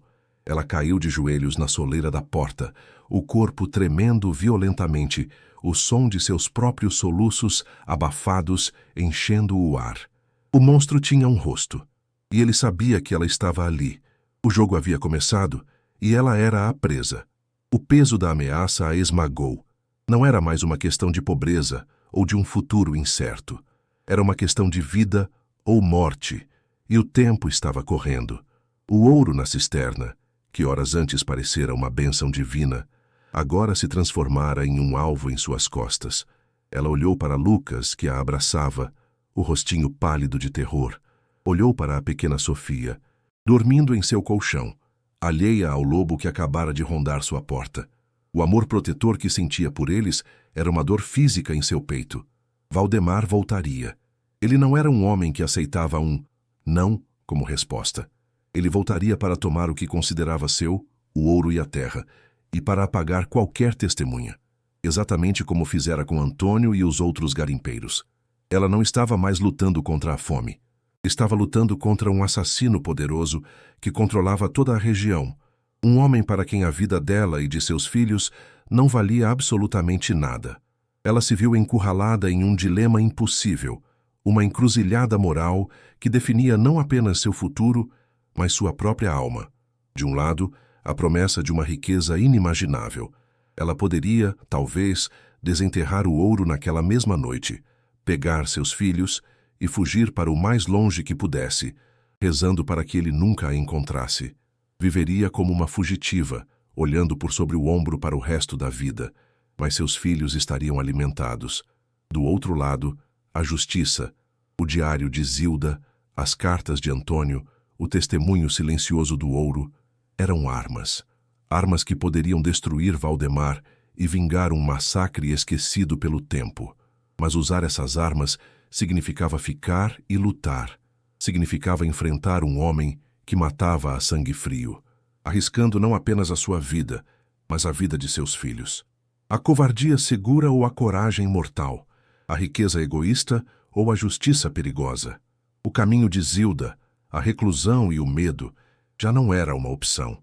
Helena fechou os olhos, o cheiro de mofo da cabana, misturando-se ao cheiro fantasma do tabaco caro de Valdemar. A costureira, acostumada a trabalhar com linhas e tecidos, agora tinha em suas mãos os fios do destino, e cada um deles estava embebido em sangue e ouro. Ela podia tecer uma fuga, Uma vida de riqueza e medo constante, ou podia tentar tecer uma mortalha para o monstro que a ameaçava, um ato de justiça que poderia custar tudo o que ela mais amava no mundo. A cabana em ruínas não era mais apenas um abrigo miserável, era o centro de um campo de batalha, e a próxima jogada era dela. A pergunta que pairava no ar, pesada e fria como a ameaça de Valdemar, não era apenas para ela. Era para qualquer um que ouvisse sua história. O que você faria no lugar dela? Arriscaria tudo pela justiça, sabendo que seus filhos poderiam pagar o preço? Ou pegaria o ouro e correria, tentando comprar uma nova vida enquanto um assassino fica impune? O terror era uma entidade física, uma mão gelada que apertava a garganta de Helena e roubava seu ar. A poeira levantada pela caminhonete de Valdemar assentava lentamente, cobrindo o chão e sua alma com uma fina camada de desespero. Ela permaneceu de joelhos, o corpo tremendo em espasmos incontroláveis, os soluços secos e silenciosos rasgando seu peito. A ameaça não fora velada, fora uma promessa, uma sentença de morte pronunciada com a calma de um Deus cruel. Acidentes acontecem. A frase ecoava em sua mente, cada sílaba um golpe de martelo. Olhou para Lucas, que se agarrava a ela, o rosto enterrado em sua saia, o corpo pequeno também tremendo. Ele ouvira tudo, entendera tudo. A inocência que a pobreza ainda não conseguira roubar, o medo acabara de pulverizar. O cheiro de mofo e podridão da cabana misturava-se agora com o odor fantasma do poder e da morte. Ela não estava mais apenas lutando contra a miséria, estava encurralada, marcada para morrer, e o relógio começara a correr no instante em que o motor daquele carro desapareceu no horizonte. Uma fúria fria, nascida do mais puro instinto maternal, começou a subir por suas veias, apagando as chamas do pânico. Ela se levantou, os músculos protestando, e puxou Lucas para dentro, fechando a porta frágil, como se aquilo pudesse deter o mal que se aproximava. Seus olhos varreram o cômodo miserável, pousando na pequena Sofia, que dormia, alheia à tempestade que se formava. Não, ela não morreria ali. Seus filhos não morreriam ali. Ela não seria como Zilda, uma prisioneira do medo, esperando o fim. Ela seria a costureira de sua própria sorte, por mais esfarrapada que fosse. Foi então que uma imagem brilhou em sua mente, o mapa rudimentar do advogado. Havia outro ponto, a quilômetros de distância, quase apagado. Uma anotação. Seu Aristeu. Um vizinho. A palavra que Valdemar usara com tanto veneno. Poderia ser uma armadilha, outro peão no tabuleiro do coronel. Mas poderia ser sua única chance. Um fio de linha perdido na escuridão. Uma esperança improvável contra a qual ela precisava se agarrar com a força de uma moribunda. A decisão foi instantânea, visceral. Ela não podia fugir para longe. Não ainda. Valdemar estaria esperando por isso, vigiando as estradas, mas ela podia se mover, buscar ajuda, entender o terreno de seu campo de batalha. Lucas, ela sussurrou, a voz firme, cortante. Você vai ser meu soldado hoje. Preciso que cuide de Sofia. Não abra a porta para ninguém. Não faça um único barulho. Ela escondeu o diário e uma das cartas de amor no cós da saia. O papel áspero contra sua pele, um lembrete constante do que estava em jogo. Não levaria o ouro, seria loucura. A história, o testemunho, era sua única arma por enquanto. Beijou a testa de cada um dos filhos, uma despedida silenciosa que carregava o peso de uma possível viagem sem volta. Cada segundo era precioso. Ela precisava ir e voltar antes que a noite caísse, antes que a paciência de Valdemar se esgotasse. Saiu pela fresta dos fundos, mergulhando na vegetação alta, o coração batendo como um tambor de guerra, deixando para trás os dois tesouros mais preciosos de sua vida. A caminhada sob o sol do meio-dia era uma provação. O calor escaldante castigava sua pele. O suor escorria por seu rosto e costas, deixando-a ensopada.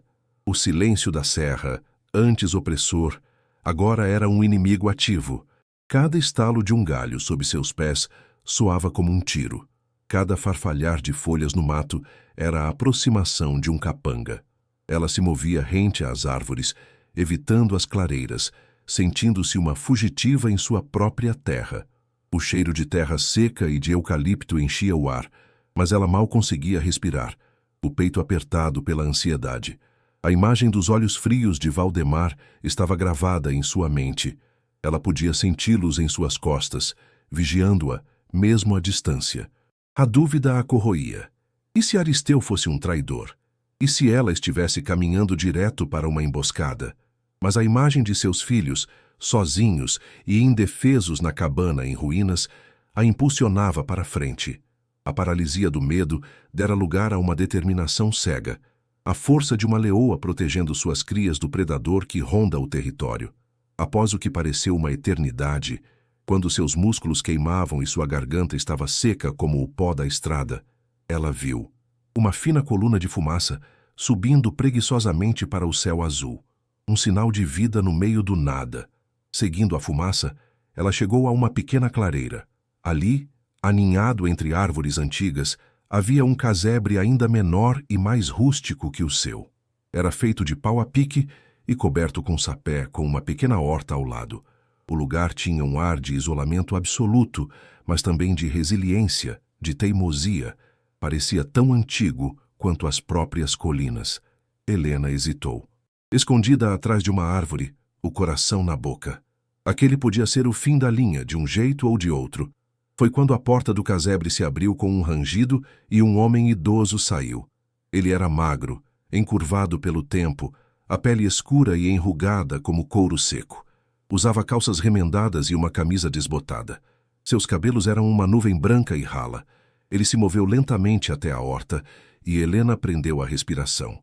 Era agora ou nunca. Ela saiu de trás da árvore, as mãos levantadas em um gesto de paz. Com licença.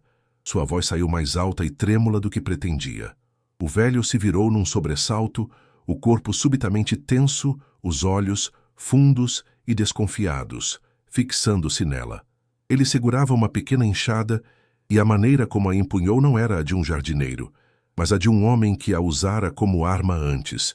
O silêncio se estendeu entre eles, pesado, carregado de anos de solidão e desconfiança. Helena sentiu um calafrio. Os olhos dele não eram de um traidor. Eram os olhos de um sobrevivente. Sou a nova moradora da cabana de Zilda, ela disse, a voz baixa. Preciso de ajuda. Ao ouvir o nome Zilda, o rosto do homem se transformou. A desconfiança deu lugar a uma emoção complexa, uma mistura de dor, surpresa e uma curiosidade cautelosa. Ele apoiou a enxada no chão, os nós de seus dedos brancos. Zilda, ele repetiu, a voz rouca e baixa, como se a palavra fosse um fantasma em sua boca. Entre, ele disse por fim, indicando a porta. O sol está forte. O interior do casebre era escuro e fresco. Cheirava a lenha queimada, a ervas secas penduradas no teto e a café passado. Era o cheiro da solidão, mas de uma solidão vivida, não de abandono. Havia uma única mesa de madeira, 2 cadeiras e uma pequena cama, em um canto. O velho apontou para uma das cadeiras e sentou-se na outra, o corpo ainda tenso. Meu nome é Aristeu, ele disse, a voz um sussurro de cascalho. Helena sentou-se na beirada da cadeira, as mãos suando. Ela não sabia como começar, por onde começar. As palavras de Valdemar, sua ameaça, pareciam absurdas naquele refúgio de paz rústica. Um homem me visitou hoje, ela começou, a voz falhando. Um homem poderoso, Coronel Valdemar. O corpo de Aristeu enrijeceu visivelmente. Ele não demonstrou surpresa, mas um reconhecimento sombrio e profundo, como quem reencontra uma dor antiga. Seus olhos se cravaram nos dela. E o que ele queria? A pergunta era afiada, direta, e carregava o peso de 40 anos de antecipação. O ar ficou pesado, elétrico, como antes de uma tempestade. Ele quer a terra. Ofereceu dinheiro, mas não era pela terra. Helena continuou, sentindo uma onda de coragem ao ver a reação dele. Ele estava procurando por algo. Ele me ameaçou. Falou sobre acidentes, sobre pessoas que somem por aqui. Ela fez uma pausa, respirando fundo. Eu encontrei coisas na cabana, coisas de Zilda. Com as mãos trêmulas, ela tirou o diário e a carta do cós da saia e os colocou sobre a mesa de madeira. O gesto foi uma aposta final. Um tudo ou nada. Aristeu olhou para os objetos, seus olhos se arregalando ligeiramente. Ele estendeu uma mão enrugada e tocou a capa do diário com a ponta dos dedos, um toque reverente, como se tocasse uma relíquia sagrada. Ele não o abriu. Ele não precisava. Ela guardou. Ele sussurrou, mais para si mesmo do que para Helena. A desgraçada teimosa. Ela guardou. Um soluço seco escapou de sua garganta, e pela primeira vez, Helena viu a muralha de desconfiança em seus olhos ruir, revelando um oceano de dor antiga e não resolvida. Ele sabia de tudo. Valdemar não é um coronel, disse Aristeu, a voz agora carregada de um veneno frio e antigo. É um título que ele deu a si mesmo, depois de se banhar em sangue. Ele era apenas o capataz de um político, um jagunço ambicioso. Aristeu se inclinou para a frente, os olhos fixos em um ponto distante do passado. E nós fundamos a cooperativa. Homens livres, trabalhando em terra que era nossa. O ouro que encontramos era a nossa liberdade, a nossa chance. Antônio, o líder, ele era o melhor de nós. Sonhava com escolas, com dignidade. Ele fez uma pausa, engolindo em seco, a dor palpável em sua voz. Zilda era a cozinheira do acampamento. E ela e Antônio, eles se amavam. Era um amor que iluminava aquele lugar poeirento. Eles iam se casar, construir uma vida. As palavras dele deram carne e osso aos fantasmas das cartas. Helena sentia como se estivesse lá, vendo o amor florescer em meio à poeira dourada e à ganância que se aproximava. Uma tragédia anunciada se desenrolando diante de seus olhos. Ele era o guardião daquela história. Valdemar queria a terra, cobiçava o ouro, mas ele odiava Antônio. Odiava a esperança que Antônio representava. Odiava que Zilda, a mulher que ele também desejava em seu silêncio doentio, amasse outro. A revelação caiu como uma pedra no silêncio do casebre. Um ciúme doentio, a mais antiga e venenosa das motivações.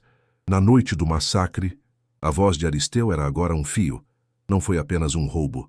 Foi uma execução. Eu estava lá. Me escondi debaixo de um carro velho, sangrando de um tiro no ombro. E eu vi, com estes olhos que a terra há de comer, eu vi. As lágrimas escorriam silenciosamente pelo rosto enrugado de Aristeu. Valdemar não mandou matar Antônio. Ele fez questão de fazer isso pessoalmente. Depois que todos os outros já estavam caídos, ele caminhou até Antônio, que estava ferido, e riu. E atirou nele, a queima-roupa, a sangue frio. A náusea subiu pela garganta de Helena. O detalhe final, a peça que faltava. Zilda não apenas testemunhou um crime. Ela viu o homem que a desejava assassinar o homem que ela amava. Zilda também viu, continuou Aristeu, a voz embargada, escondida no mato. Ela viu tudo. O roubo do ouro da cooperativa por Valdemar não foi o que a quebrou. Foi o assassinato de Antônio. Foi o riso dele. Por isso ela roubou o outro baú, o ouro que Valdemar já tinha acumulado. Não era só pelo dinheiro. Era a única prova física que ela tinha de que ele esteve lá, em seu escritório, na noite do crime. Era sua única arma, sua única vingança. Ela esperou a vida inteira por uma chance de usá-la, mas o medo a consumiu. Ela se enterrou viva naquela cabana, com o ouro e os fantasmas. Ele olhou para Helena, os olhos velhos agora queimando com uma nova intensidade. Essa herança que ela te deixou. Menina, não é uma casa, é uma missão. É a justiça que eu e ela nunca conseguimos alcançar. O peso daquelas palavras se assentou sobre Helena. Não era mais apenas a sua luta, era a luta de Zilda, de Antônio, de Aristeu, de todos os garimpeiros cujos nomes foram apagados pela lama e pelo sangue. Sua causa agora tinha um rosto e um propósito. Ele nunca encontrou aquele ouro. Procurou por anos, revirou a vida de Zilda, mas ela era mais esperta. Agora que ela morreu e você chegou, ele acha que é a última chance dele. Ele não vai parar. Ele vai queimar aquela cabana até o chão e revirar as cinzas se for preciso, disse Aristeu, a urgência em sua voz. O diário, o testemunho dela, é poderoso. Meu testemunho, de um velho que todos pensam estar morto ou louco, pode ajudar. Mas contra um homem como Valdemar, que é dono da polícia e do juiz, Precisamos de mais. Precisamos de algo irrefutável. Algo que a Polícia Federal não possa ignorar. Ele se levantou e começou a andar de um lado para o outro no pequeno espaço, a energia de um homem muito mais jovem percorrendo seu corpo frágil. A esperança, há muito enterrada, estava ressuscitando. Você precisa voltar lá, ele disse, parando de repente e olhando para ela. Você precisa pegar uma daquelas barras de ouro, apenas uma, com a insígnia da cooperativa. É a prova material que liga o massacre ao ouro que Zilda roubou dele. É a peça final. O sangue de Helena gelou. Voltar? Voltar para a toca do lobo, sabendo que ele estava caçando, que estava farejando sua presa? A ideia era um terror físico, uma contração em seu estômago. Eu não posso, ela sussurrou. Meus filhos, eles estão sozinhos. A imagem de Lucas e Sofia, indefesos, a assaltou com a força de um soco. É por eles que você precisa ir, Aristeu insistiu. A voz dura, mas não cruel. Não há para onde correr. Valdemar tem olhos em toda parte. Acha que pode pegar seus filhos e desaparecer? Ele te caçaria até o inferno, não pelo dinheiro, mas para silenciá-la. Nossa única chance é atacar primeiro. É entregar a cabeça da serpente em uma bandeja para a gente mais poderosa que ela. Ele se aproximou e colocou uma mão ossuda em seu ombro. O toque era firme, reconfortante. Vá, seja rápida, como um fantasma. Pegue uma única barra e volte antes do anoitecer. Eu estarei esperando. E então, usaremos minha única arma. Ele apontou para um canto escuro do casebre, onde Helena viu o contorno de um velho e grande rádio amador coberto de poeira. O caminho de volta foi um borrão de medo e adrenalina. Cada sombra era um capanga, cada som era o estalar do galho sob a bota de um assassino. O sol já começava a descer no horizonte, pintando o céu com tons de laranja e sangue, e longas sombras se estendiam pela trilha como dedos esqueléticos. Helena corria, o coração martelando em seus ouvidos, as palavras de Aristeu ecoando em sua mente. Seja rápida, como um fantasma. Ela não era um fantasma, era uma mãe aterrorizada, correndo em direção ao perigo, em vez de fugir dele. O cheiro da mata parecia mais denso, o ar mais pesado. A proximidade da cabana trazia consigo um pavor crescente. E se eles já estivessem lá? E se ela abrisse a porta e encontrasse seus filhos? Ela afastou o pensamento. A dor era aguda demais. Não podia pensar. Apenas correr. Apenas agir. A sobrevivência se resumira a isso. Um ato de fé cega e de coragem nascida do desespero absoluto. A costureira agora era uma espiã, uma ladra, uma guerreira. Tinha que ser. Quando avistou a silhueta escura da cabana contra o céu crepuscular, seu coração quase parou. Estava tudo silencioso. Silencioso demais. Ela se agachou, rastejando pelos últimos metros, o corpo arranhado por galhos e espinhos. Aproximou-se da parede dos fundos, da fresta que usara para sair.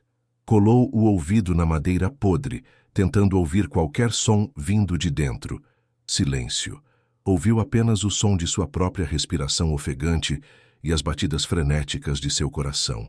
Com cuidado infinito, ela espiou pela fresta, e o alívio a atingiu com uma força tão avassaladora que suas pernas fraquejaram.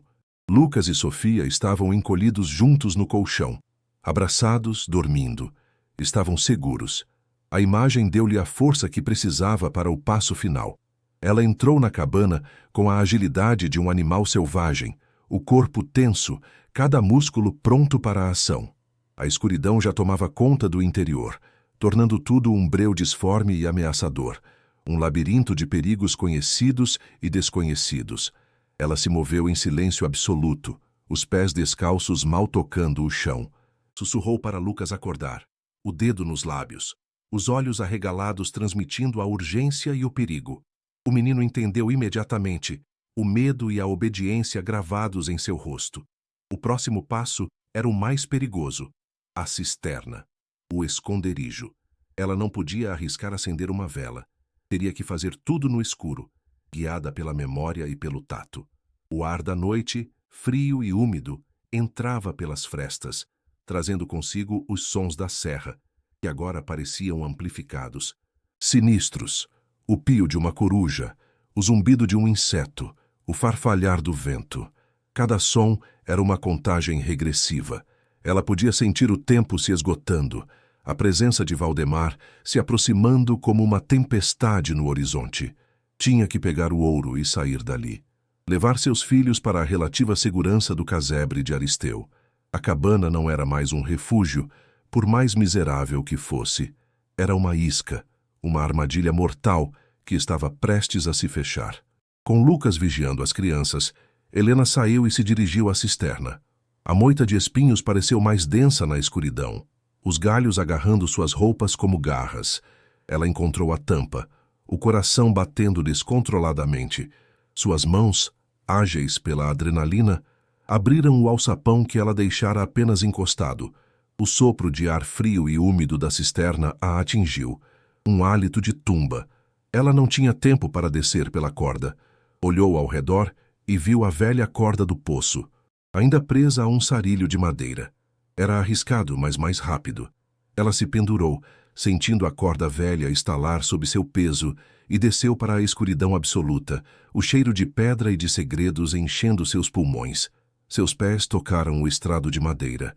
Estava de volta ao coração do tesouro e da maldição.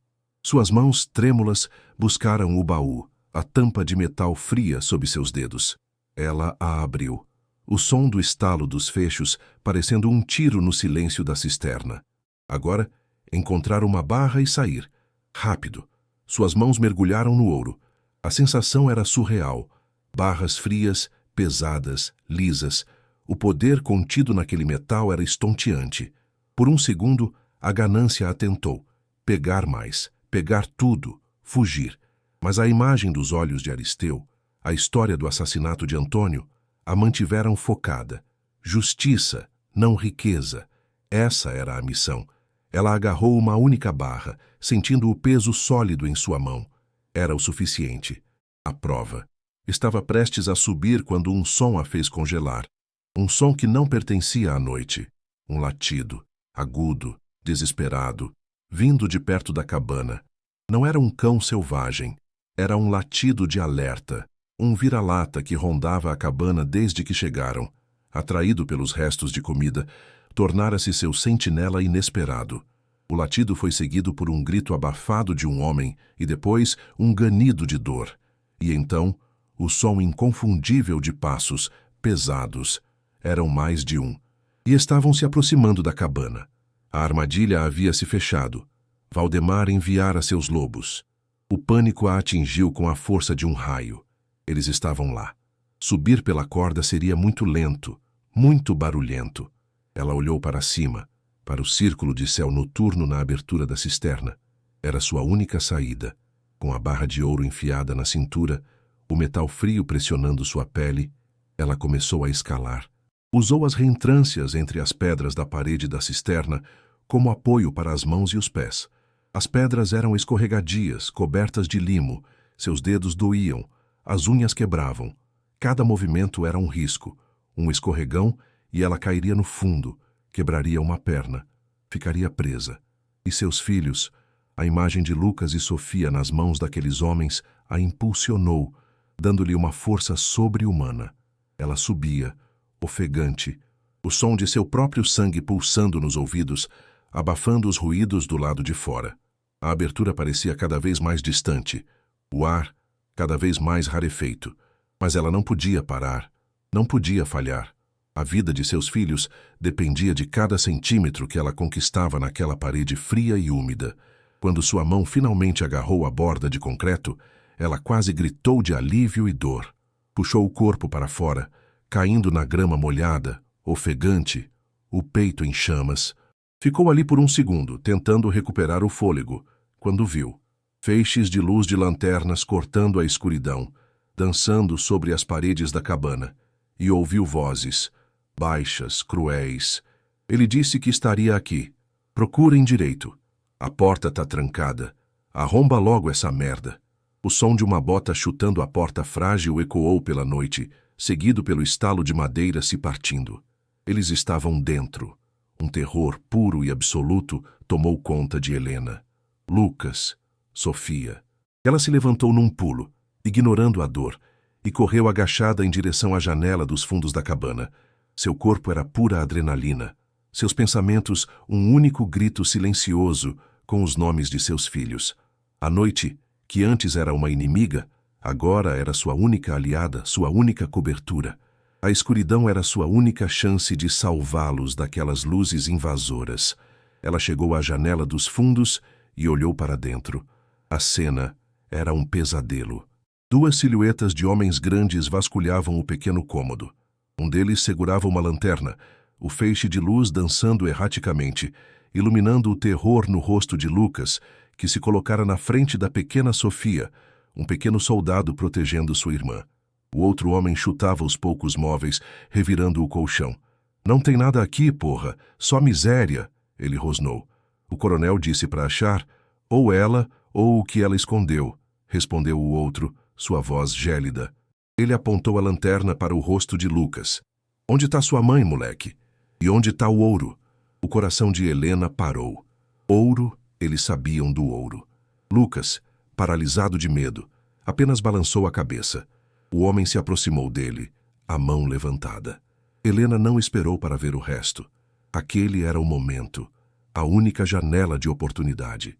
Ela bateu suavemente no vidro improvisado da janela. "Lucas!" Ela sibilou, a voz um fio de som. "Aqui, agora." Os olhos de Lucas se fixaram nos dela, um misto de terror e alívio. O homem com a lanterna se virou na direção do som, mas a escuridão do lado de fora o cegou. Que porra foi essa?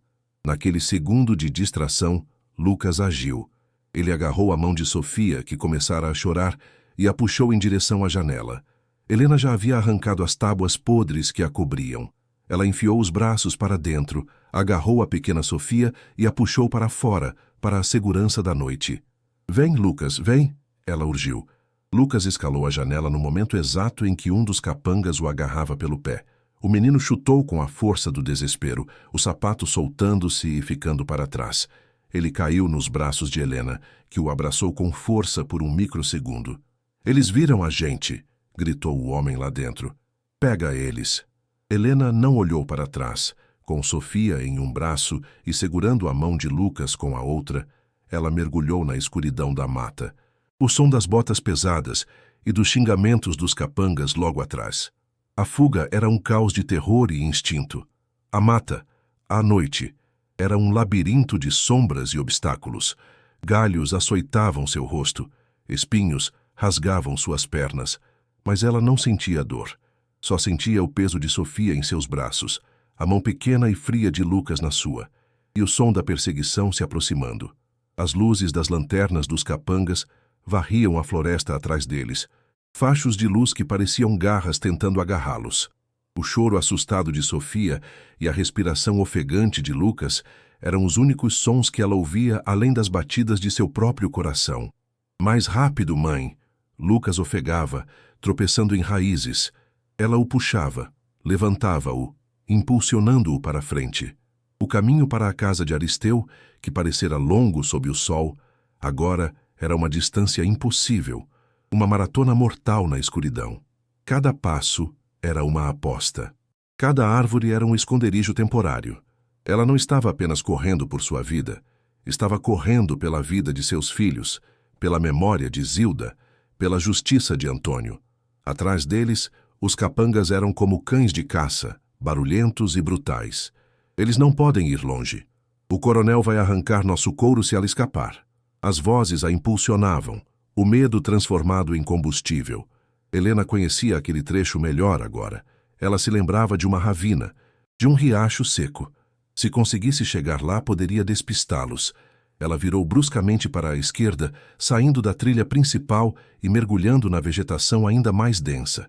O som da perseguição ficou ligeiramente mais distante. Eles haviam perdido seu rastro por um instante, mas não por muito tempo. Ela podia sentir a barra de ouro em sua cintura, um peso frio e sólido. A prova, a razão de toda aquela caçada, era a ironia. O objeto que prometia libertá-la da miséria era agora o ímã que atraía a morte. Ela não ousava olhar para trás, apenas para frente, para a escuridão, para a tênue esperança de um casebre de pau a pique com um velho e seu rádio como única salvação. O som de água corrente chegou aos seus ouvidos. O riacho. Ela o encontrou. Um filete de água correndo sobre pedras lisas. Entrem na água. Ela esconde o cheiro e as pegadas. Ela sussurrou para Lucas, lembrando-se de histórias que seu pai contava. Eles caminharam pelo leito do riacho, a água gelada subindo até seus joelhos, um choque que quase os fez gritar. O frio era doloroso, mas era o preço da sobrevivência. Sofia choramingava em seu ombro, tremendo. Helena a abraçou com mais força, sussurrando palavras de conforto que ela mesma não sentia. As luzes das lanternas apareceram na margem do riacho, rio acima. Eles estavam perto, vasculhando, confusos. Helena se agachou atrás de uma grande pedra, o corpo submerso na água gelada, a respiração presa na garganta. Os feixes de luz dançaram sobre a superfície da água, a poucos metros de onde estavam escondidos. Um segundo de luz sobre eles, e tudo estaria acabado. Seu corpo inteiro era uma oração silenciosa. Para onde a desgraçada foi? Deve ter atravessado. Vamos! As vozes se afastaram, seguindo o curso do riacho, mas na direção errada. Helena esperou, o coração ainda martelando, contando os segundos no silêncio que se seguiu. Quando teve certeza de que eles estavam longe o suficiente, ela saiu da água, encharcada, tremendo de frio e de alívio. Ela puxou Lucas para a margem. Estavam a salvo, por enquanto. Mas o frio era agora um novo inimigo. Sofia estava com os lábios roxos. Precisavam chegar à casa de Aristeu, e rápido. Ela pegou as crianças e recomeçou a corrida. O corpo pesado pela água e pelo cansaço, mas a mente afiada pela proximidade da morte. Ela olhou uma última vez para trás, na direção de sua cabana. Não via mais as luzes das lanternas, mas podia imaginá-los, frustrados, furiosos. Valdemar não desistiria. Aquela noite não era o fim, era apenas o começo da guerra. E ela, a costureira, acabara de disparar o primeiro tiro. Finalmente, através das árvores, ela viu uma luz fraca e trêmula, uma lamparina, a casa de Aristeu. A visão deu-lhe a última gota de força que precisava. Ela tropeçou para fora da mata e correu pela pequena clareira, gritando o nome dele. Seu Aristeu! Abre! Sou eu! Helena! A porta se abriu de supetão, e a figura encurvada do velho apareceu na soleira, uma espingarda antiga em suas mãos. Ao vê-la encharcada com as crianças tremendo, ele baixou a arma imediatamente. Meu Deus, menina! Entrem! Entrem! Ele as puxou para dentro, para o calor relativo do casebre, e trancou a porta com uma pesada tranca de madeira. Helena desabou no chão, o corpo finalmente cedendo, incapaz de se mover. Ela abriu a mão e revelou a barra de ouro, molhada e brilhando à luz da lamparina. Eu consegui, ela ofegou, as palavras saindo com nuvens de vapor no ar frio. Eu tenho a prova. Aristeu olhou para o ouro, depois para as crianças aterrorizadas e então para a noite escura lá fora. Sim, ele disse, a voz grave. Agora, a luta começa de verdade. Enquanto Aristeu rasgava lençóis velhos para enfaixar os cortes nas pernas das crianças e lhes dava um caldo quente que cheirava a alho e a sobrevivência, Helena sentia o tremor em seu corpo finalmente começar a ceder, substituído por uma exaustão pesada e profunda. A barra de ouro, fria e pesada sobre a mesa, era um ponto de luz na escuridão do casebre, um sol em miniatura que continha a promessa da alvorada ou do apocalipse. Ela narrou a noite de terror, a fuga pela mata, as vozes dos capangas e a cada palavra, o rosto de Aristeu se tornava uma máscara de fúria contida. Ele não disse nada, apenas se levantou, seus ossos estalando como galhos secos, e caminhou até o canto mais escuro do cômodo. Com uma solenidade quase religiosa, ele removeu um pano empoeirado que cobria o grande rádio amador. O aparelho era uma antiguidade, um dinossauro de metal e válvulas, mas para Aristeu era a última arma de um arsenal que ele guardara por 40 anos. Ele passou os dedos sobre os botões, um general preparando-se para a sua batalha final, o cheiro de poeira e ozônio enchendo o ar. O silêncio da noite foi quebrado por um som que Helena jamais esqueceria. O chiado áspero do rádio ganhando vida, um som de fantasmas elétricos, de vozes perdidas no éter. Aristeu girava o dial com uma precisão cirúrgica, os olhos fechados, caçando uma frequência no meio do oceano de estática. O ar no casebre ficou denso, pesado com a expectativa. Helena abraçou os filhos, sentindo o coração deles bater contra o seu. Então, um sinal fraco, quase inaudível. Aristeu pegou o microfone, a mão firme, e apertou o botão. Sua voz, quando falou, não era a do velho frágil que colhia vegetais, mas a de um soldado reportando-se do campo de batalha. Câmbio, alvorada. Aqui é sentinela da canastra. Para o procurador. Repito, para o procurador. Ele esperou, a respiração presa. Uma voz distante respondeu, abafada pela estática. Aristeu se inclinou. A voz urgente. A dívida de sangue da serra finalmente veio cobrar. Tenho a testemunha viva. E a prova de ouro. Código vermelho. Repito, código vermelho. Ele soltou o botão, o chiado retornando. Ensurdecedor. A resposta demorou uma eternidade de segundos. A voz do outro lado, antes sonolenta, voltou nítida, cortante, a estática parecendo recuar diante de sua autoridade. Sentinela. Posição confirmada. Não se movam. Repito, não se movam. A cavalaria está a caminho. Silêncio de rádio a partir de agora. Câmbio e desligo. O clique final do rádio foi seguido por um silêncio absoluto, mais profundo e aterrorizante do que qualquer ruído. Acabou. A sorte estava lançada. Aristeu se afastou do aparelho, o corpo subitamente esgotado, e sentou-se pesadamente. Agora, esperamos, ele sussurrou. As horas seguintes foram uma tortura. Cada pio de coruja, cada farfalhar do vento era a chegada de Valdemar. Helena não conseguiu pregar os olhos. Sentada no chão de terra batida, embalando Sofia que dormia um sono febril, ela repassava a noite em sua mente. O brilho das lanternas, o rosto de Lucas, a água gelada.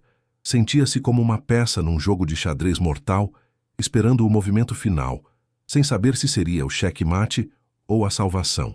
O primeiro cinza do amanhecer não trouxe alívio, apenas uma nova camada de medo. Valdemar sabia onde Aristeu morava. Era questão de tempo. Foi quando um som diferente, sutil, chegou aos seus ouvidos. Não o ronco de uma caminhonete, mas o barulho discreto de pneus em baixa velocidade, o esmagar controlado de cascalho sob muitas botas. Helena correu para uma fresta na parede, o coração na garganta. Lá fora, na luz pálida e fantasmagórica da névoa da manhã, homens se moviam. Figuras escuras, vestidas de preto, armadas com fuzis, moviam-se com uma rapidez silenciosa, predatória, cercando o casebre de Aristeu e se espalhando pela mata em direção à cabana de Helena. Não eram capangas, eram profissionais. A Polícia Federal. Um soluço de alívio e choque escapou dos lábios de Helena. Ela se virou para Aristeu, os olhos cheios de lágrimas. A cavalaria havia chegado. Pela primeira vez em sua vida, a autoridade não era uma ameaça, mas uma promessa, uma força real e tangível que se interpunha entre ela e a morte. Um dos agentes, um homem de rosto sério e olhos penetrantes, bateu na porta. Aristeu abriu, e o homem apenas assentiu. Estamos no local. Protejam-se e não saiam. O plano fora traçado no silêncio da madrugada. Uma operação sigilosa, montada a centenas de quilômetros de distância e executada com precisão militar. As provas de Helena, transmitidas pelas palavras codificadas de Aristeu, foram suficientes para acionar o mais alto escalão da Justiça Federal. Os agentes se posicionaram, tornando-se invisíveis na vegetação que cercava a cabana em ruínas. Eles não estavam lá para prender. Estavam lá para testemunhar, para pegar o monstro em flagrante, com as mãos sujas não de sangue, mas de fogo, o ato final de destruição para apagar os vestígios de seu crime original. O sol começou a nascer, dourando o topo das árvores, e o palco estava montado. Helena, Aristeu e as crianças, seguros no casebre, eram agora a plateia de uma peça que esperou 40 anos para seu último ato. A tensão era quase insuportável.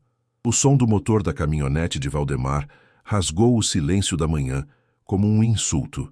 Ele chegou não com a cautela de um criminoso, mas com a arrogância de um rei inspecionando seu domínio. Seus 2 capangas desceram, agora carregando grandes galões de metal. O cheiro forte de gasolina chegou até mesmo ao casebre de Aristeu, um perfume de profanação. Valdemar ficou de pé, braços cruzados, observando seus homens trabalharem. Um sorriso de satisfação cruel em seu rosto. Ele não encontrou o ouro, nem a mulher, mas apagaria o ninho dela. Apagaria a memória de Zilda. Apagaria qualquer prova que pudesse existir naquele amontoado de madeira podre. Um dos capangas começou a derramar a gasolina pelas paredes da cabana. O líquido escuro manchando a madeira. Um batismo final de ódio. Valdemar riu. Um som baixo e gutural que fez o sangue de Helena gelar, mesmo à distância. Era o mesmo riso que Zilda descrevera em seu diário. O riso sobre o corpo de Antônio. Era o som do mal puro, certo de sua impunidade. No exato momento em que o capanga puxou um isqueiro, o inferno desabou. Polícia Federal, mãos na cabeça, no chão, agora. As vozes explodiram de todas as direções. Um trovão humano que paralisou os criminosos. Os agentes surgiram da mata como aparições, armas apontadas, implacáveis. Houve um segundo de hesitação, de descrença no rosto de Valdemar, seguido por um lampejo de fúria e a tentativa fútil de sacar uma arma. Foi inútil. Em segundos, ele e seus capangas estavam no chão. O rosto de Valdemar pressionado contra a terra pela qual ele matara, a mesma terra que agora bebia sua humilhação. Helena observava pela fresta, o corpo tremendo, as lágrimas escorrendo livremente. O som metálico e seco das algemas se fechando nos pulsos de Valdemar foi o som mais doce e libertador que ela já ouvira. Foi o som de correntes se quebrando, não apenas nos pulsos do coronel, mas em sua própria alma, na memória de Zilda, no espírito de Antônio e de todos os outros. A justiça, tardia e improvável, finalmente chegara à Serra da Canastra. O escândalo explodiu. O diário de Zilda, a barra de ouro com a insígnia da cooperativa, as cartas de amor e, acima de tudo, o testemunho ocular de seu Aristeu, o fantasma que voltou para assombrar o assassino, formaram um caso irrefutável. A prisão em flagrante ao tentar incendiar a cena do crime foi o prego final no caixão do Império de Valdemar. A imprensa nacional desceu sobre a região, desenterrando a história do massacre esquecido, expondo décadas de corrupção, grilagem e assassinatos que o poder de Valdemar havia mantido sob um tapete de medo. Helena, a costureira viúva e miserável, tornou-se o rosto daquela história, sua coragem celebrada como o catalisador da derrocada do tirano. Ela sentiu uma onda de vindicação tão poderosa que a deixou sem fôlego. Não era alegria, era paz. A paz de um trabalho concluído, de uma promessa cumprida a uma tia-avó que ela nunca conheceu, mas cuja dor ela carregou e, finalmente, redimiu. O peso do segredo foi substituído pela leveza da verdade. Meses se passaram. A poeira legal assentou, como herdeira legal da terra de Zilda e como peça-chave na recuperação de um crime federal, a justiça concedeu a Helena não apenas a posse definitiva da pequena propriedade, mas de todas as terras que foram comprovadamente roubadas da cooperativa por Valdemar, uma vasta extensão de colinas e riachos. Além disso, uma parte substancial do valor do ouro recuperado, por lei, foi destinada a ela como recompensa. A miséria tornou-se uma memória distante, um pesadelo de outra vida. No lugar da cabana em ruínas, erguia-se agora uma casa sólida e acolhedora, com janelas amplas que deixavam o sol entrar, e de uma dessas janelas vinha um som constante e alegre, o zumbido de uma máquina de costura nova e potente, o som de Helena finalmente costurando não apenas tecidos, mas seus próprios sonhos, em seus próprios termos. Ela não era mais uma vítima. Era a senhora de seu destino, a guardiã de uma terra agora sagrada, regada com sangue, mas finalmente purificada pela justiça. A cena final não era de riqueza ostensiva, mas de uma paz conquistada a duras penas. Helena estava em uma grande cozinha, o ar preenchido não pelo cheiro de mofo, mas pelo aroma de pão assando no forno. Sobre a mesa de madeira maciça, uma refeição farta esperava por seus filhos. Lucas, agora com um brilho de verdadeira infância nos olhos, lia um livro, enquanto a pequena Sofia, bochechuda e saudável, brincava no chão limpo com uma boneca de pano que a própria Helena fizera. Lá fora, o sol se punha sobre as colinas que agora eram suas, pintando o céu com as cores da promessa. Helena sentiu o coração transbordar não de ouro, mas de gratidão. Ela sobrevivera, ela lutara, ela vencera. A história de Helena nos lembra que mesmo na escuridão mais profunda, a coragem de uma única pessoa pode acender uma luz que dissipa as sombras de gerações. Se você acredita na força da superação e na busca por justiça, inscreva-se em nosso canal para não perder nenhuma de nossas histórias. Qual parte da jornada de Helena mais tocou você? Deixe seu comentário.